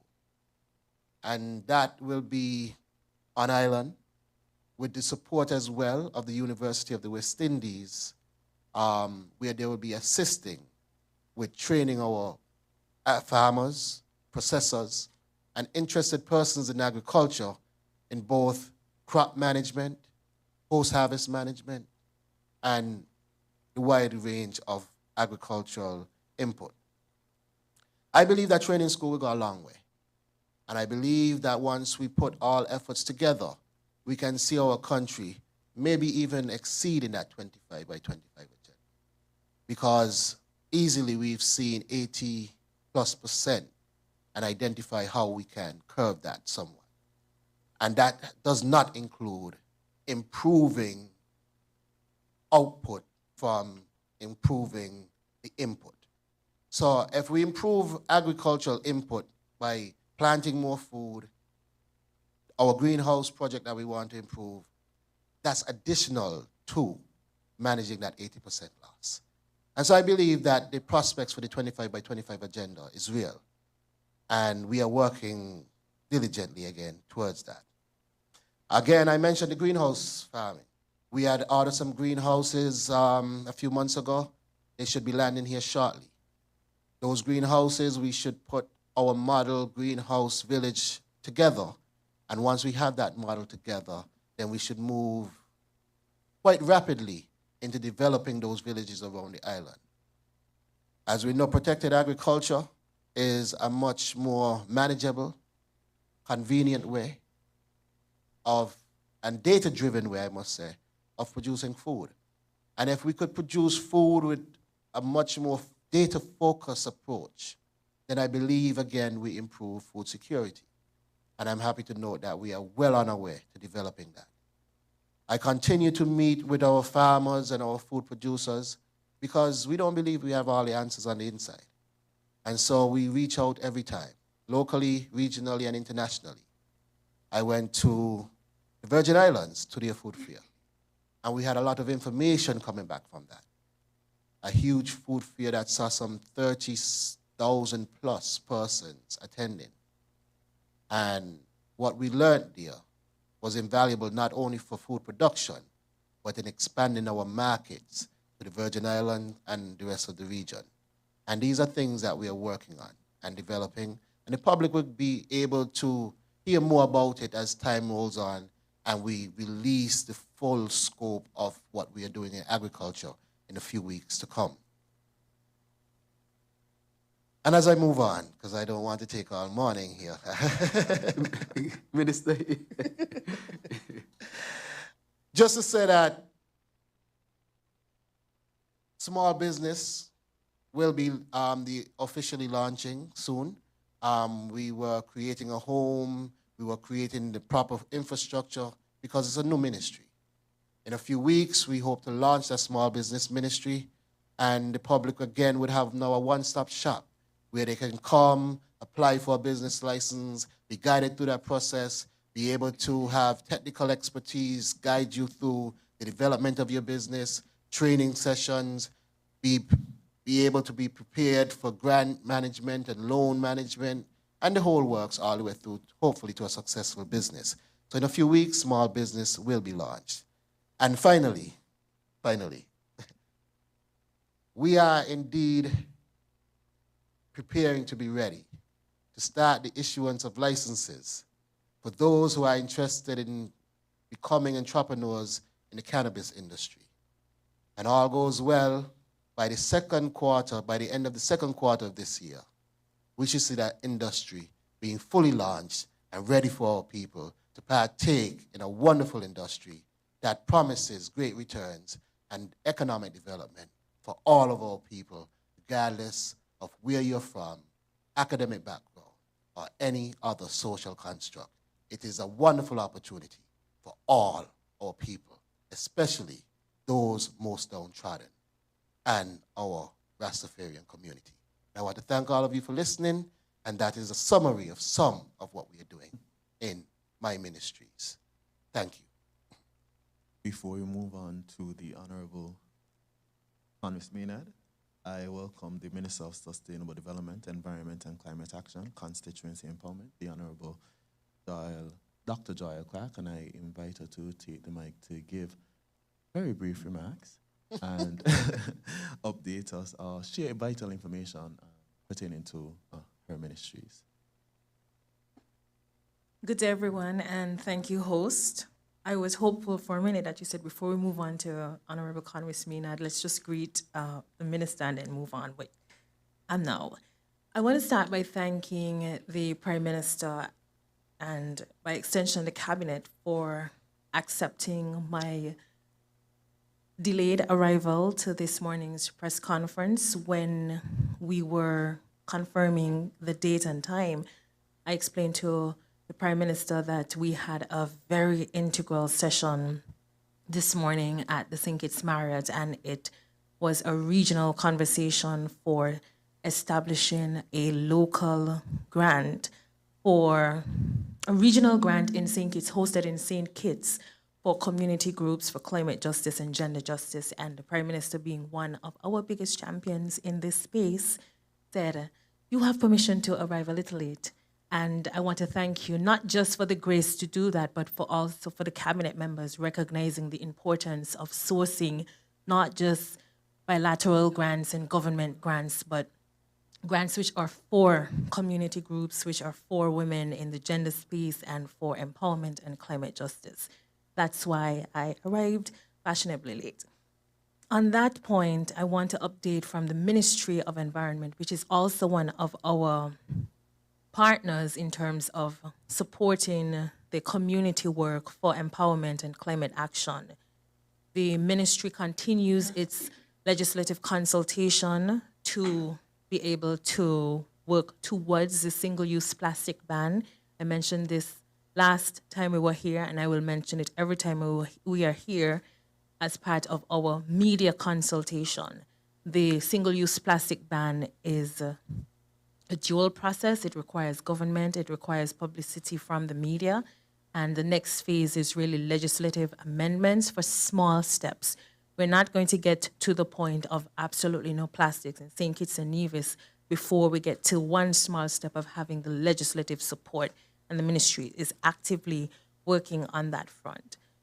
We also continue our partnership with the Ministry of Tourism in terms of fleshing out a green zone approach to our upcoming festive activities. I thought that it was important to say that, especially since the Minister of Tourism is not here to champion this cause at the moment.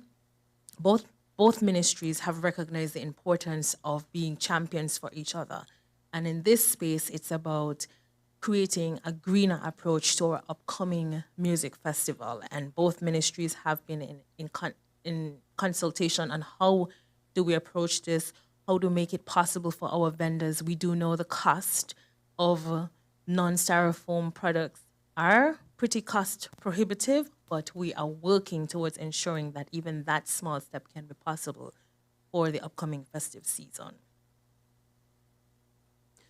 In terms of constituency empowerment, the workers for this particular department have been identified, they have been trained, and we are currently completing what we call our community engagement phase.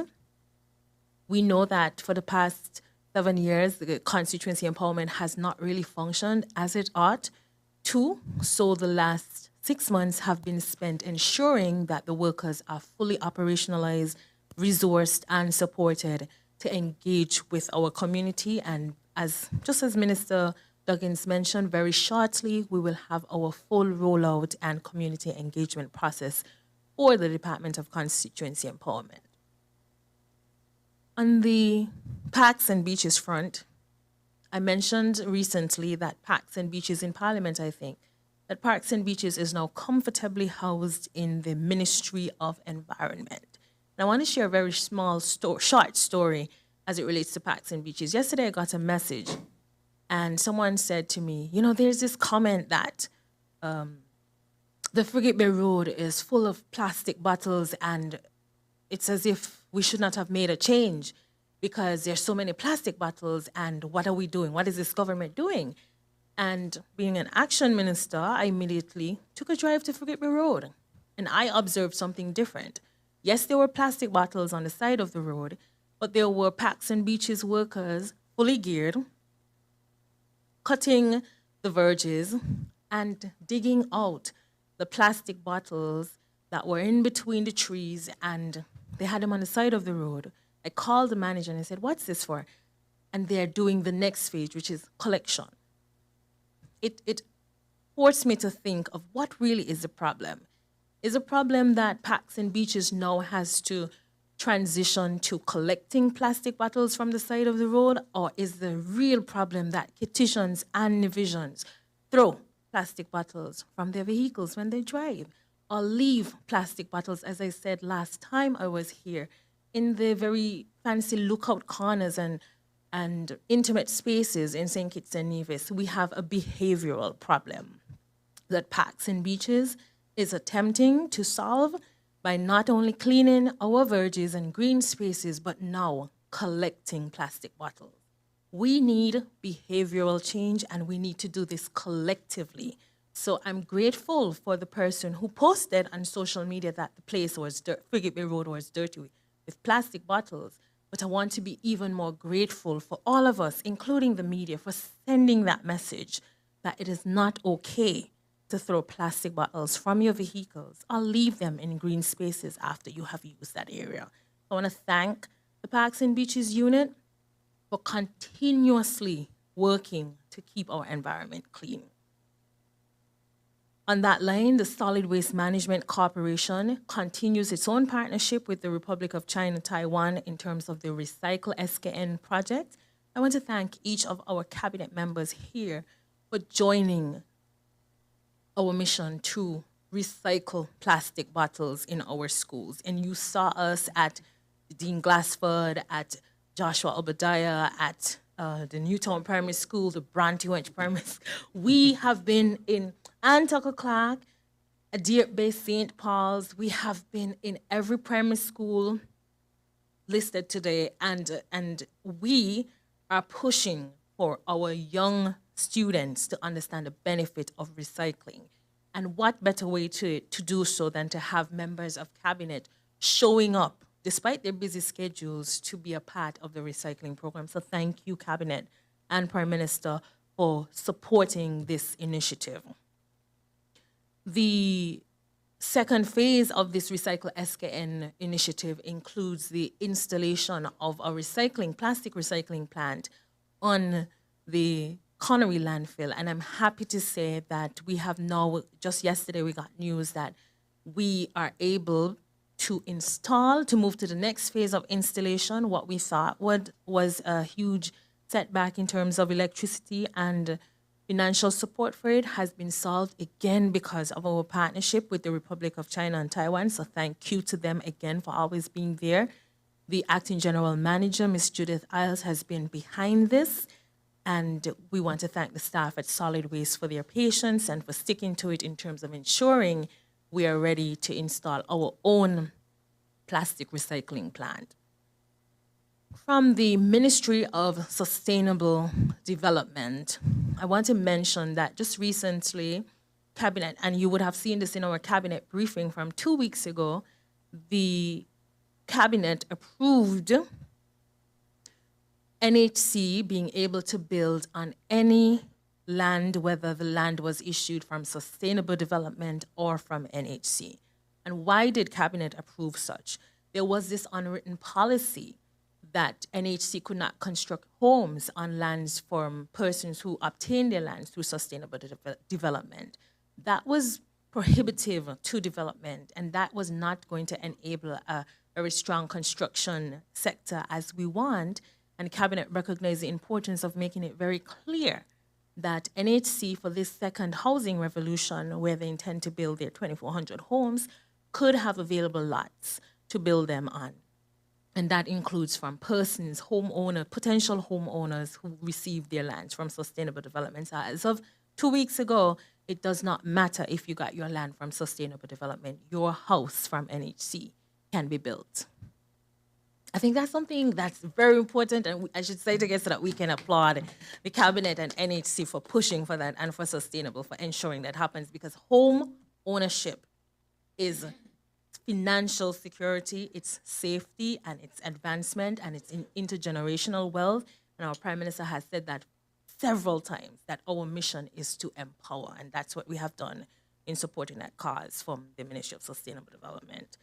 I'll end by saying I'm happy that the relationship between the Ministry of Agriculture and the Ministry of Environment as it relates to the management of our invasive alien species, the green monkey, we now have our own subspecies. So previously, it was the green vervet monkey. Currently, it is now the green monkey. We here in St. Kitts and Nevis, our 37,000 monkeys, they're their own subspecies. Previously, the relationship was soured in previous administration, but we made a commitment to improving every relationship that was required to support our farmers in particular, and we've done so. And we've carried that relationship even further with our joint national management meeting, where we had a management strategy meeting on how do we protect our farmers by managing the numbers of green monkeys in St. Kitts and Nevis. Very shortly, we will have our report that will be presented to both ministries for acceptance and, again, delivery to the people of St. Kitts and Nevis. Note that the management strategies came entirely from our farmers and other stakeholders, including our primate vendors from the Ministry of Tourism, including our homeowners, including our horticulturists. A management strategy that's from the people and for the people. And we also continued our relationship by signing our Memorandum of Understanding between the Ministry of Agriculture and the Ministry of Environment for the use of the Royal Bastia Valley, the bypass. If you drive across there, you would see the fencing. There are very restricted options for use of the Royal Bastia Valley. It is a protected area. St. Kitts and Nevis is one of the very few countries which have already met the 30 by 2030 commitment, which is protecting 30% of your terrestrial space by 2030, because we have a Central Forest National Reserve and all of our national parks, including the Royal Bastia Valley, which hosts our aquifer, is protected. So when the Ministry of Agriculture reached out about using it for the upcoming exciting, and I'll allow the minister to talk about that, agricultural open day, we established a Memorandum of Understanding which allows for an exhibition of all things agricultural, but also continuing the protection of the Royal Bastia Valley. Thank you. Thank you very much. Honorable Maynard. Thank you very much. I will try my best not to match my colleagues. But I must add, though, that it is a privilege to sit in this cabinet and listen to my colleagues, because it is clear we have specialists across all sectors of the government. And so when they speak, when we speak, people can have confidence that we know what we are talking about. Very quickly, with respect to the energy sector, by way of update, I would have mentioned to the country some time ago that Skelec did not have sufficient capacity because the certain generators were not in service. There is one, the G1, which is a 6 megawatt generator, the alternator that was procured in France to replace the broken alternator, has arrived and is presently being installed. And so very shortly, we hope to get an additional 6 megawatt capacity back to the power station. This will be a great help if all goes well, and will help us to move to deal with some of the overhaul issues that we have, and maintenance issues that we have with the other generators. The government still continues to pay a large subsidy for your fuel, for your electricity rates. If you look on your bill, you will see an FVC charge that is generated because of the price of fuel, but the government continues to bear that on average for about $9 million a month. So I want to encourage persons to ensure that your bill is paid, but also you can reduce your bill by reducing and managing your usage. Practice conservation at home. Lights cost money. And so if you're not in a bedroom, if you're not in a room, take off the lights, leaving appliances that can be turned off running. Those things carry up your bill. If you adjust again by 20, 30% of your usage, obviously that will reduce your bill as well. With respect to our asphalt plant, I would have mentioned that the asphalt plant needed had severe damage to it because of the overuse and lack of maintenance over the past couple of years, especially during the construction of the Island Main Road. And so if we used it any further, it will probably have destroyed it. And so it had to be taken out of service and is being presently repaired. We anticipate that another 2 weeks or so is remaining on the repairs for the asphalt plant. As a result of the plant being down in the ministry, we decided to do a trial run. Nevis has an asphalt plant. At the time I had inquired about it, I think it was down as well. But we said, let us see how we can build some resiliency and redundancy by looking at the possibility of manufacturing the asphalt mix in Nevis using the asphalt plant and badging the asphalt across to St. Kitts. And so on Tuesday of this week, we did a trial run where the asphalt was mixed in Nevis. It is a very precarious situation because asphalt has to be done what they call a hot mix. And if the temperature gets too low, then the application on the road will not last.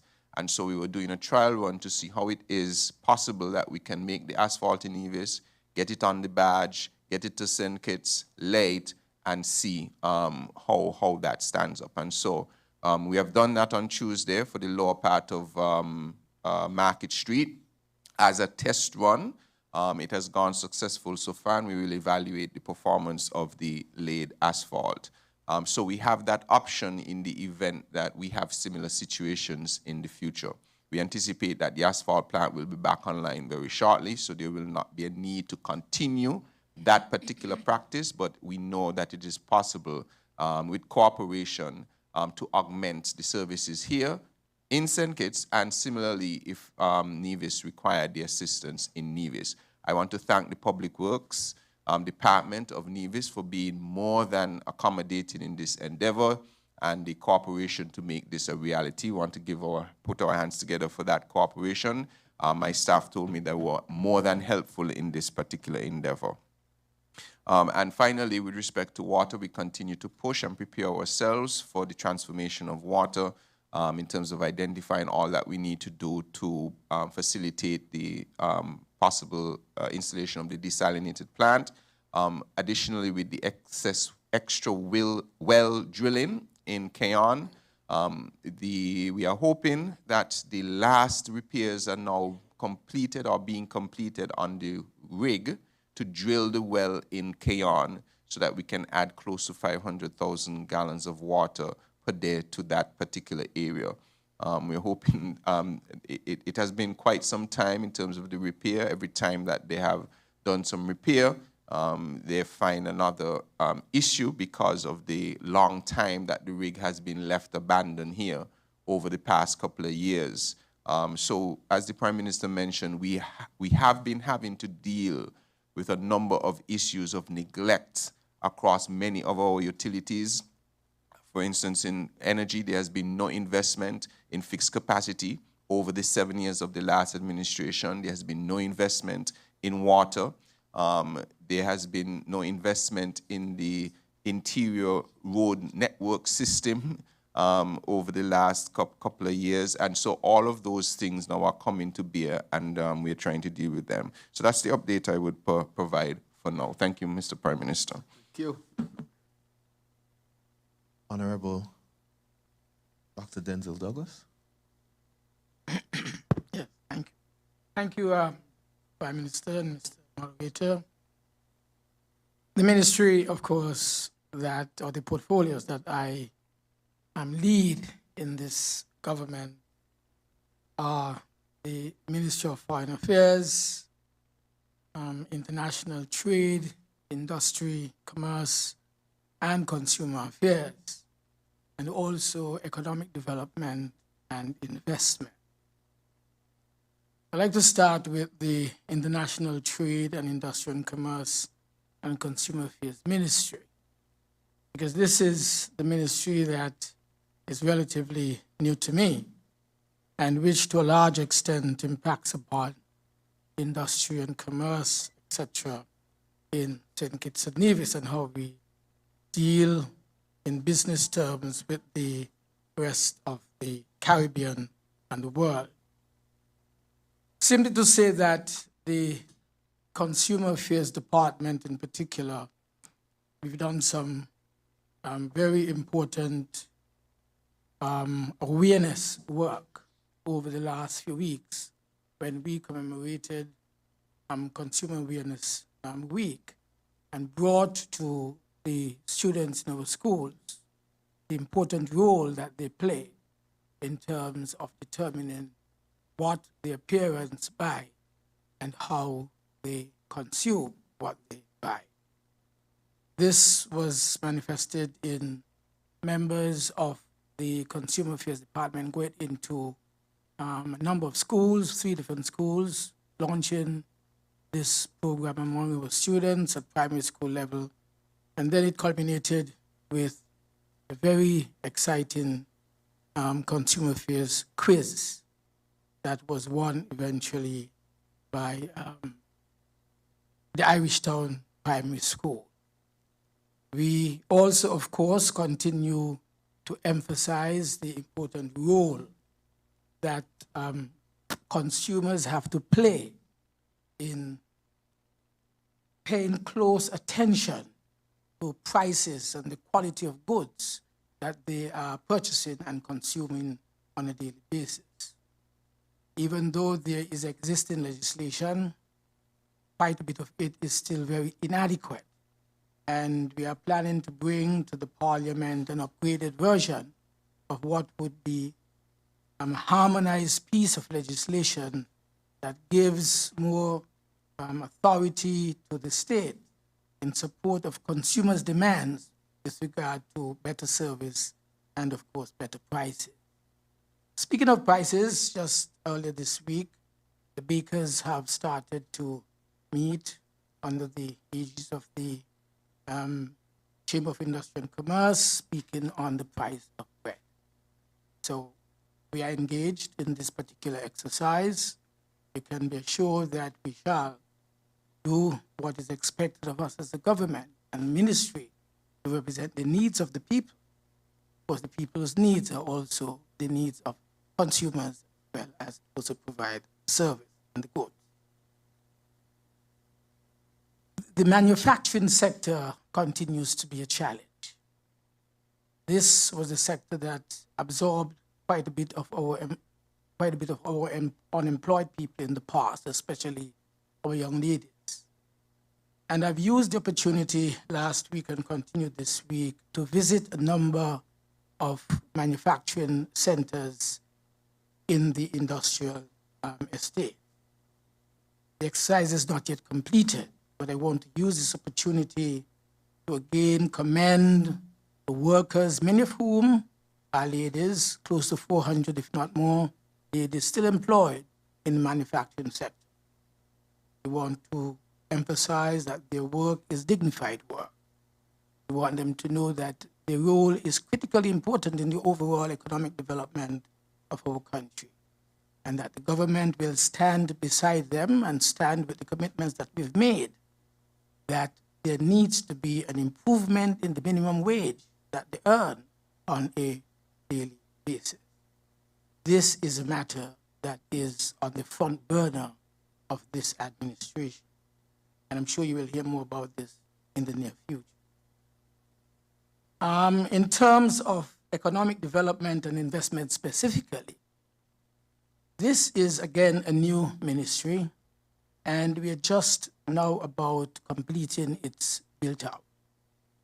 We do not yet have all of the staff members of this ministry under one roof. In fact, they are still scattered in very many other different departments and ministries.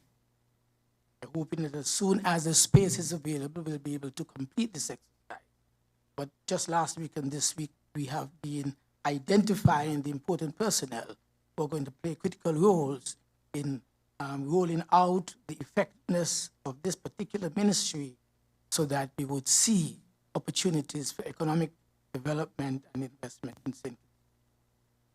My colleagues have spoken of the various platforms from which they carry out their portfolio activities in support of the advancement of the government on the people's interest, of course.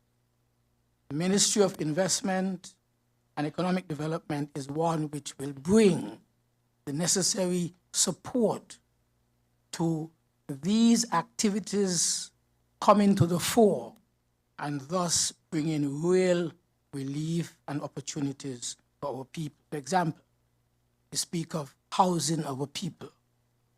If we do not bring in the investors or use the existing investors in our country, then that particular mandate is not fulfilled. So we have to make sure, therefore, that we can encourage people to invest in these various sectors in our country. That's my role. That's part of my responsibility. We have to go far and wide, and also within the region and even within the domestic country, to ensure that there are investors who are being given the necessary support in terms of incentives in order to support government's overall strategy for the development of our country. And so you would have heard from Minister Samal that he's been to Dubai, and there is a performing arts center that is to come. All that has been as a result of the work of my ministry, in the sense that this is an investor who started out with us several years ago, but did not pursue that project because of circumstances. Over the last few months, with the change of government, we've had discussions, and the investor and his team are willing to complete that exercise, which Minister Samuel said is so critical to realize one of the important mandates that we have set for ourselves as a government. We have a number of establishments which have been closed, a number of hotels that have started and are still in a state of incompleteness because they had been near abandoned.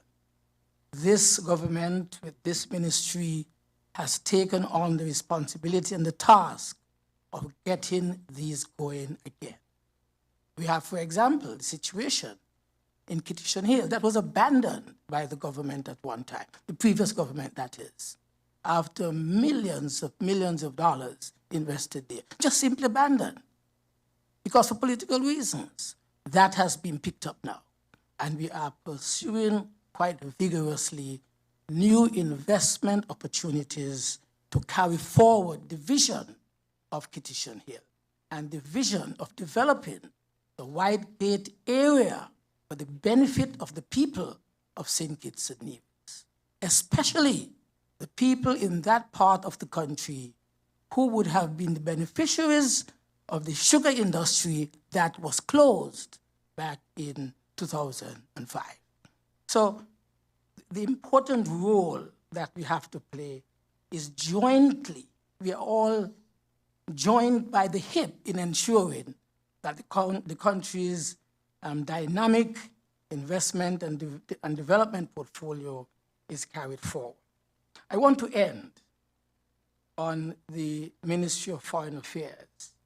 We are in the process of consolidating our footprint around the world. We are, of course, using very many different tools and many different instruments, if you could call it that, to ensure that.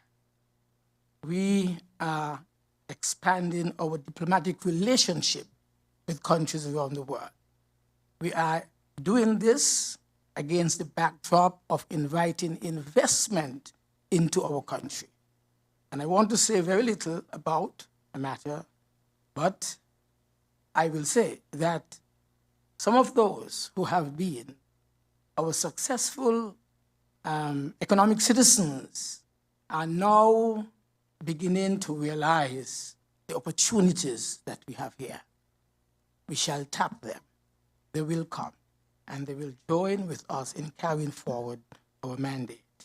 I end finally, as the Minister of Foreign Affairs, to pay a tribute to one of the fallen icons who would have changed the world by his life. And so I make reference to Randall Robinson, who just on Monday at our cabinet meeting, we took some time to recognize his passing. And I wanted to say a few words in this regard. So I say, especially to the media, that we as a cabinet have been deeply saddened by the passing of an international icon, the late Randall Robinson, founder of the Trans-Africa Group. Randall spent the latter part of his years with his family, that is his beloved wife Hazel and daughter Kalia, in his adopted home on this island of St. Kitts of the Federation of St. Kitts and Nevis. Human rights activist, lawyer, and former president of the civil rights movement in America, Randall Robinson, whose stellar contribution to human rights advocacy in the United States of America resulted in the release of world-renowned political figure, the late President Nelson Mandela, and the ultimate dismantling of the South African apartheid system, as well as the restoration to power of former Haitian President Jean-Bertrand Aristide. We cannot utilize this late son of humanity without highlighting his tenacity and commitment to eradicating the inherent injustices and unfairness in political and social systems that epitomize Burns' conceptualization of, I quote, man's inhumanity to man, end of quote. His selfless deprivation, his frequent incarcerations in America, his hunger strikes, and his physical protest were all demonstrative of his struggle against the numerous inequalities that render life intolerable for the Black man. As modern-day philanthropists join in the refrain, Randall was futuristic in his advocacy for reparations for the perils of slavery which our people were forced into.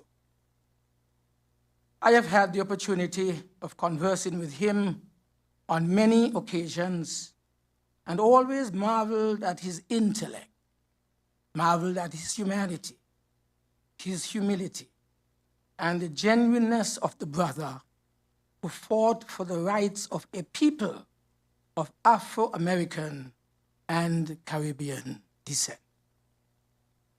Today, though his physical frame lies still, Randall's voice echoes loudly from the pages of the books he has authored in defense of the voiceless and downtrodden. And so as he lies now lifeless, we whisper to him as if he can hear us, Randall, your selflessness will live on in our hearts as the struggles gain momentum by the many who have picked up the cry for fairness, for justice, true democracy, and the call against man's inhumanity to man.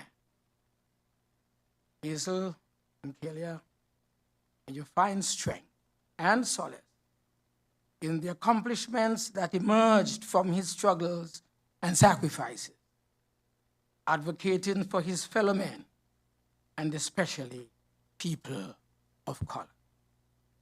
Rest well, Randall, as angels bear you to your eternal home. Thank you. Thank you, Honorable Dr. Denzel Douglas. We'll now move on to Deputy Prime Minister.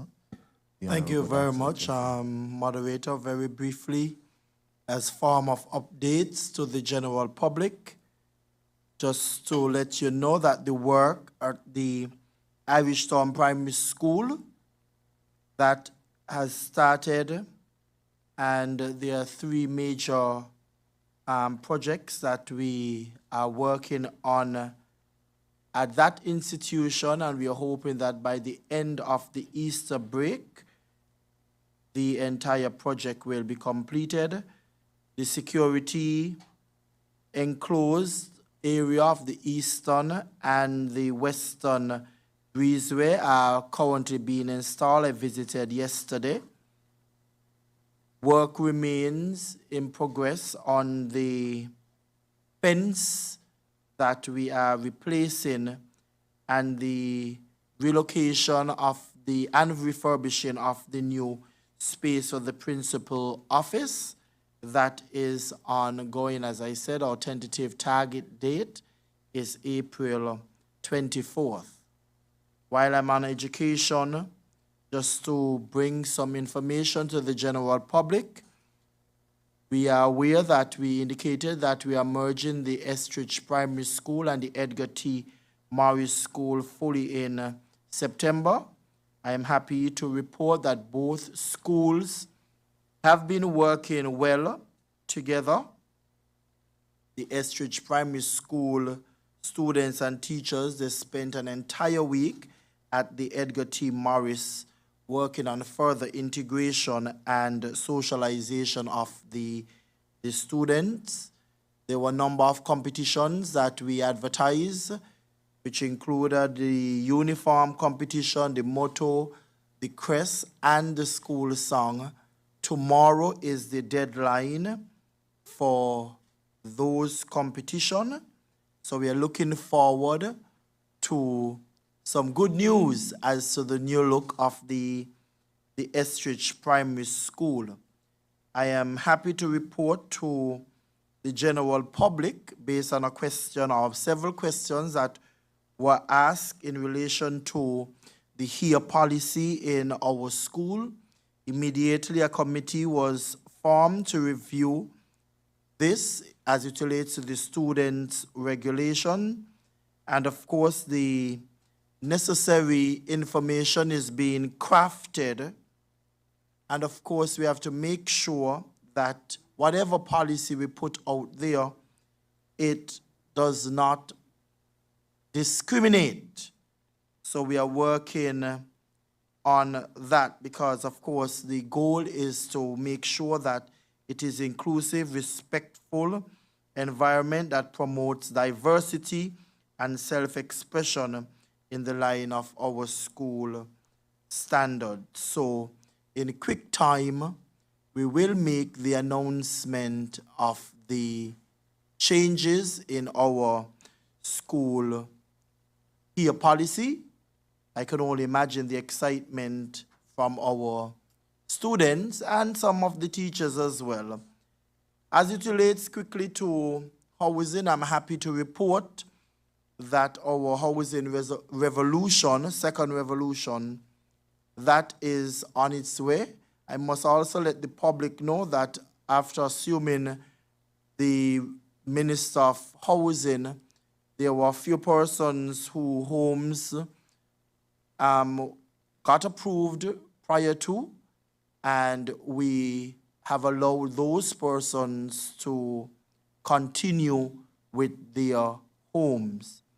Another set of persons would benefit as early as next week, where we are going to be building some home or starting the process of constructing homes on persons' land.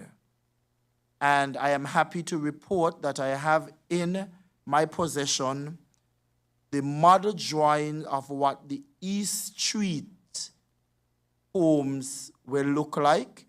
There's one there. We are going to take that down as early in a few weeks and create two-bedroom models downstairs, two-bedroom upstairs, giving a different look to the area.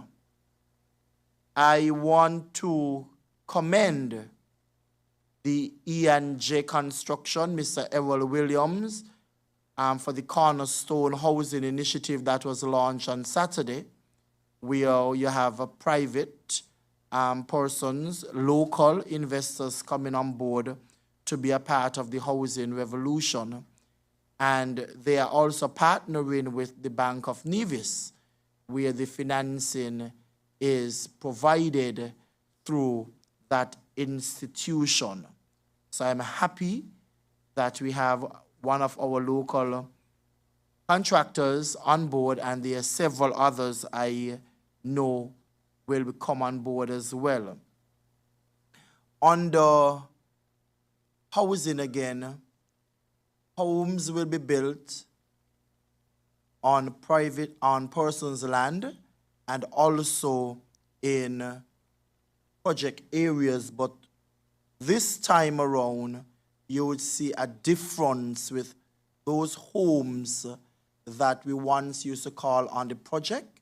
We are creating communities. So in some cases, you're going to see homes, you're going to see mini shops, you're going to see some sporting facilities, all within the same housing community.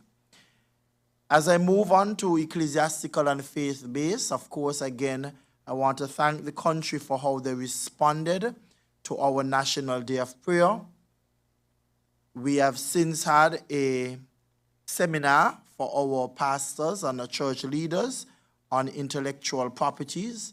They are in fact meeting as we speak, discussing some other issues and some other activities going forward. And I'm happy to report that we are going to do something big in ecclesiastical and faith-based in the month of June. I want to thank all of my permanent secretaries, all of the members of staff who continue to make sure that they keep my feet to the fire, while I, in return, make sure that they do their work so that the mandate and the objectives of the ministry are met. Thank you very much. I'll stop here for now. Thank you very much. I'll speak quickly and wrap up. First, let me thank all the ministers, members of the cabinet. What is demonstrated here today is that it is well justified why the people elected this team. And so I want to thank all of you for your hard work and dedication, your people, to the Federation of St. Kitts and Nevis, and encourage you to continue to work hard. I want to say that this is a united cabinet because it comes from a united party. We appreciate why that is important for national stability, upward growth and mobility, for the preservance of democracy. It is important to have organizations such as the St. Kitts Nevis Labour Party strong, critical. So I want to thank them and thank all those who really buttress us. Let me wrap up quickly by saying in the Ministry of Health, that's the only ministry I think I will speak to, we will be getting more specialists. I can say we'll be getting these 4 more specialists. The reason for that is that we have to improve the delivery of healthcare here in St. Kitts and Nevis. I have said that we will have an accredited hospital. That is how we are going to deal with the many issues at the hospital or in the Ministry of Health that have been there for a long time. It will take work, dedication, because it is challenging, but it is very achievable. By having specialists there that will deliver a type of care that is well required here, that specialized care, that advanced care, so that our people would not have to travel as much as they do presently. And so you'll get more on that as we build it out. We'll also have some specialist clinics that we don't presently have at the hospital. I also want to say we are now exploring extending the hours of the health centers, at least up to 7 o'clock, so that when people come home from work, that they don't have to access the hospital to check their blood pressure, their blood sugar, and they have more time to properly get checked. And so that is extending our services. Of course, we have sought to increase the number of doctors at Poxon. We will do the same for Mary Charles. And as an update, I want to inform our people that at Mary Charles, we had pharmacists who would have retired. We are now in the process of recruiting more pharmacists so that we can even extend the hours at the Mary Charles pharmacy. There's a bit of inconvenience at this time, as we seek to get. We have applications in to be pharmacists, so we're going to place over there. So it asks the person serving that area and the public for their patients at this time. We also hired more doctors recently so that we can have more services at the hospital, and that has been going very well. It should be fully built out very soon. Also want to update that we have about to start the training of the EMTs. Our objective is to convert that service, the EMS, into a professional service. It has a good base at this time, but there's always room for improvement. And so we want to take them up to the paramedic level. And so we are actually in serious discussion about that type of training. It is an expensive undertaking, but it is totally necessary. I also want to say that with respect to the nurses, we have been able to pass the legislation so that they register every 2 years.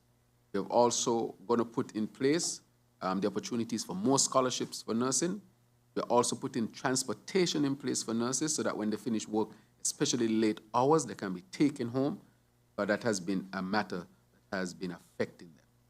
And so we are moving to get our electronic medical record in. Just this week, I met with the chairman, or local person for ECTEL. I said that it is time that we get our fiber optic. He has assured me that the bidding process would have been completed a week ago, and either of the companies now will implement the fiber optic so that we can deliver our electronic medical record. As you know, we're going to link pharmacies to hospitals and so forth. So when you shop at the hospital, your record can be at the pharmacy and so they can see. This is really transformative. We have to, again, create the platform for it. I also want to say that PAHO visited, and we are in serious discussion about the national health insurance. A lot of work has been done for many years now, and so we are at the point where we're going to discuss putting a steering committee in place as to how we are going to seek to implement this. It's critical, very critical, because healthcare for us is not a privilege. Healthcare is a human right. So therefore, we will be, of course, seeking to do this with the participation of the stakeholders. The other matter I want to wrap up on with respect to this, with respect to the St. Peter's Health Center, that is going to be started. The old health center, is not suitable for the people of St. Peter's. And in addition to that, we are pursuing our climate smart, our smart, technological smart hospital at this time as well. So there are a lot of fundamental changes coming to health, which we will see improve services as services are already started to be improved. With respect to the eye clinic, we know that people in St. Kitts and Nevis are blind presently because they could not get eye surgery. Immediately, we sought to buy the equipment. The equipment has now arrived. So we are setting up now to restart eye surgery so that persons who are blind can now become, gain their vision, and those who are partially impaired can go back to full vision. And so we know some of them have been affected significantly negatively, but we need to get on track in terms of eye surgery. Can you imagine nobody was receiving eye surgery in St. Kitts and Nevis? Basic things like these are what we are really talking about. I want to also extend my condolences to Mrs. Robinson and the family, and the passing, patriarch of the family. I have known Randall for a long time, not because he came here. In my early days of reading about the Black upliftment movement, African struggle and so forth, those who would have been in that space and would have been reading definitely read about Randall. So I want to, on behalf of myself, the cabinet of St. Kitts and Nevis, people of St. Kitts and Nevis, extend our sincerest condolences to Mrs. Robinson, the rest of the family. Say to them that they have our full support to go through this difficult period. As a matter of fact, I have a scheduled visit to the home right after this press conference.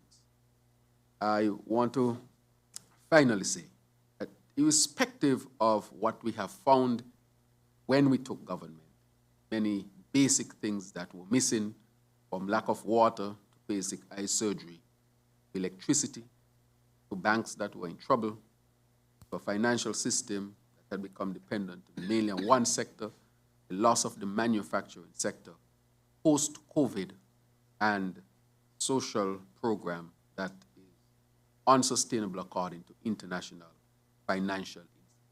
Nonetheless, this team is going to take on all these challenges head on. Our people will always be first. We will always seek to protect our people and give them the best opportunity to live the best life they can here in St.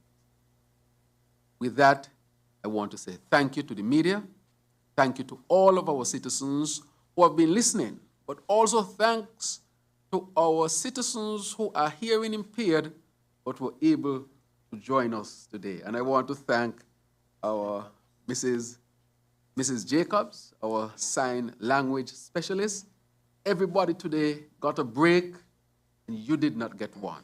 From my calculation, you have been there for a few hours. Thank you very much, and I want to welcome the hearing impaired, our first press conference. Thank you, and thank all of you. God bless.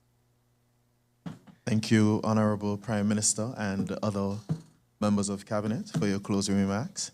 To the viewers and listeners, thank you for tuning in to this another Prime Minister's press conference. Thank you. It's 12:44, and we just had the conclusion of the Prime Minister's press conference. We now bring you the WINNFM Midday News.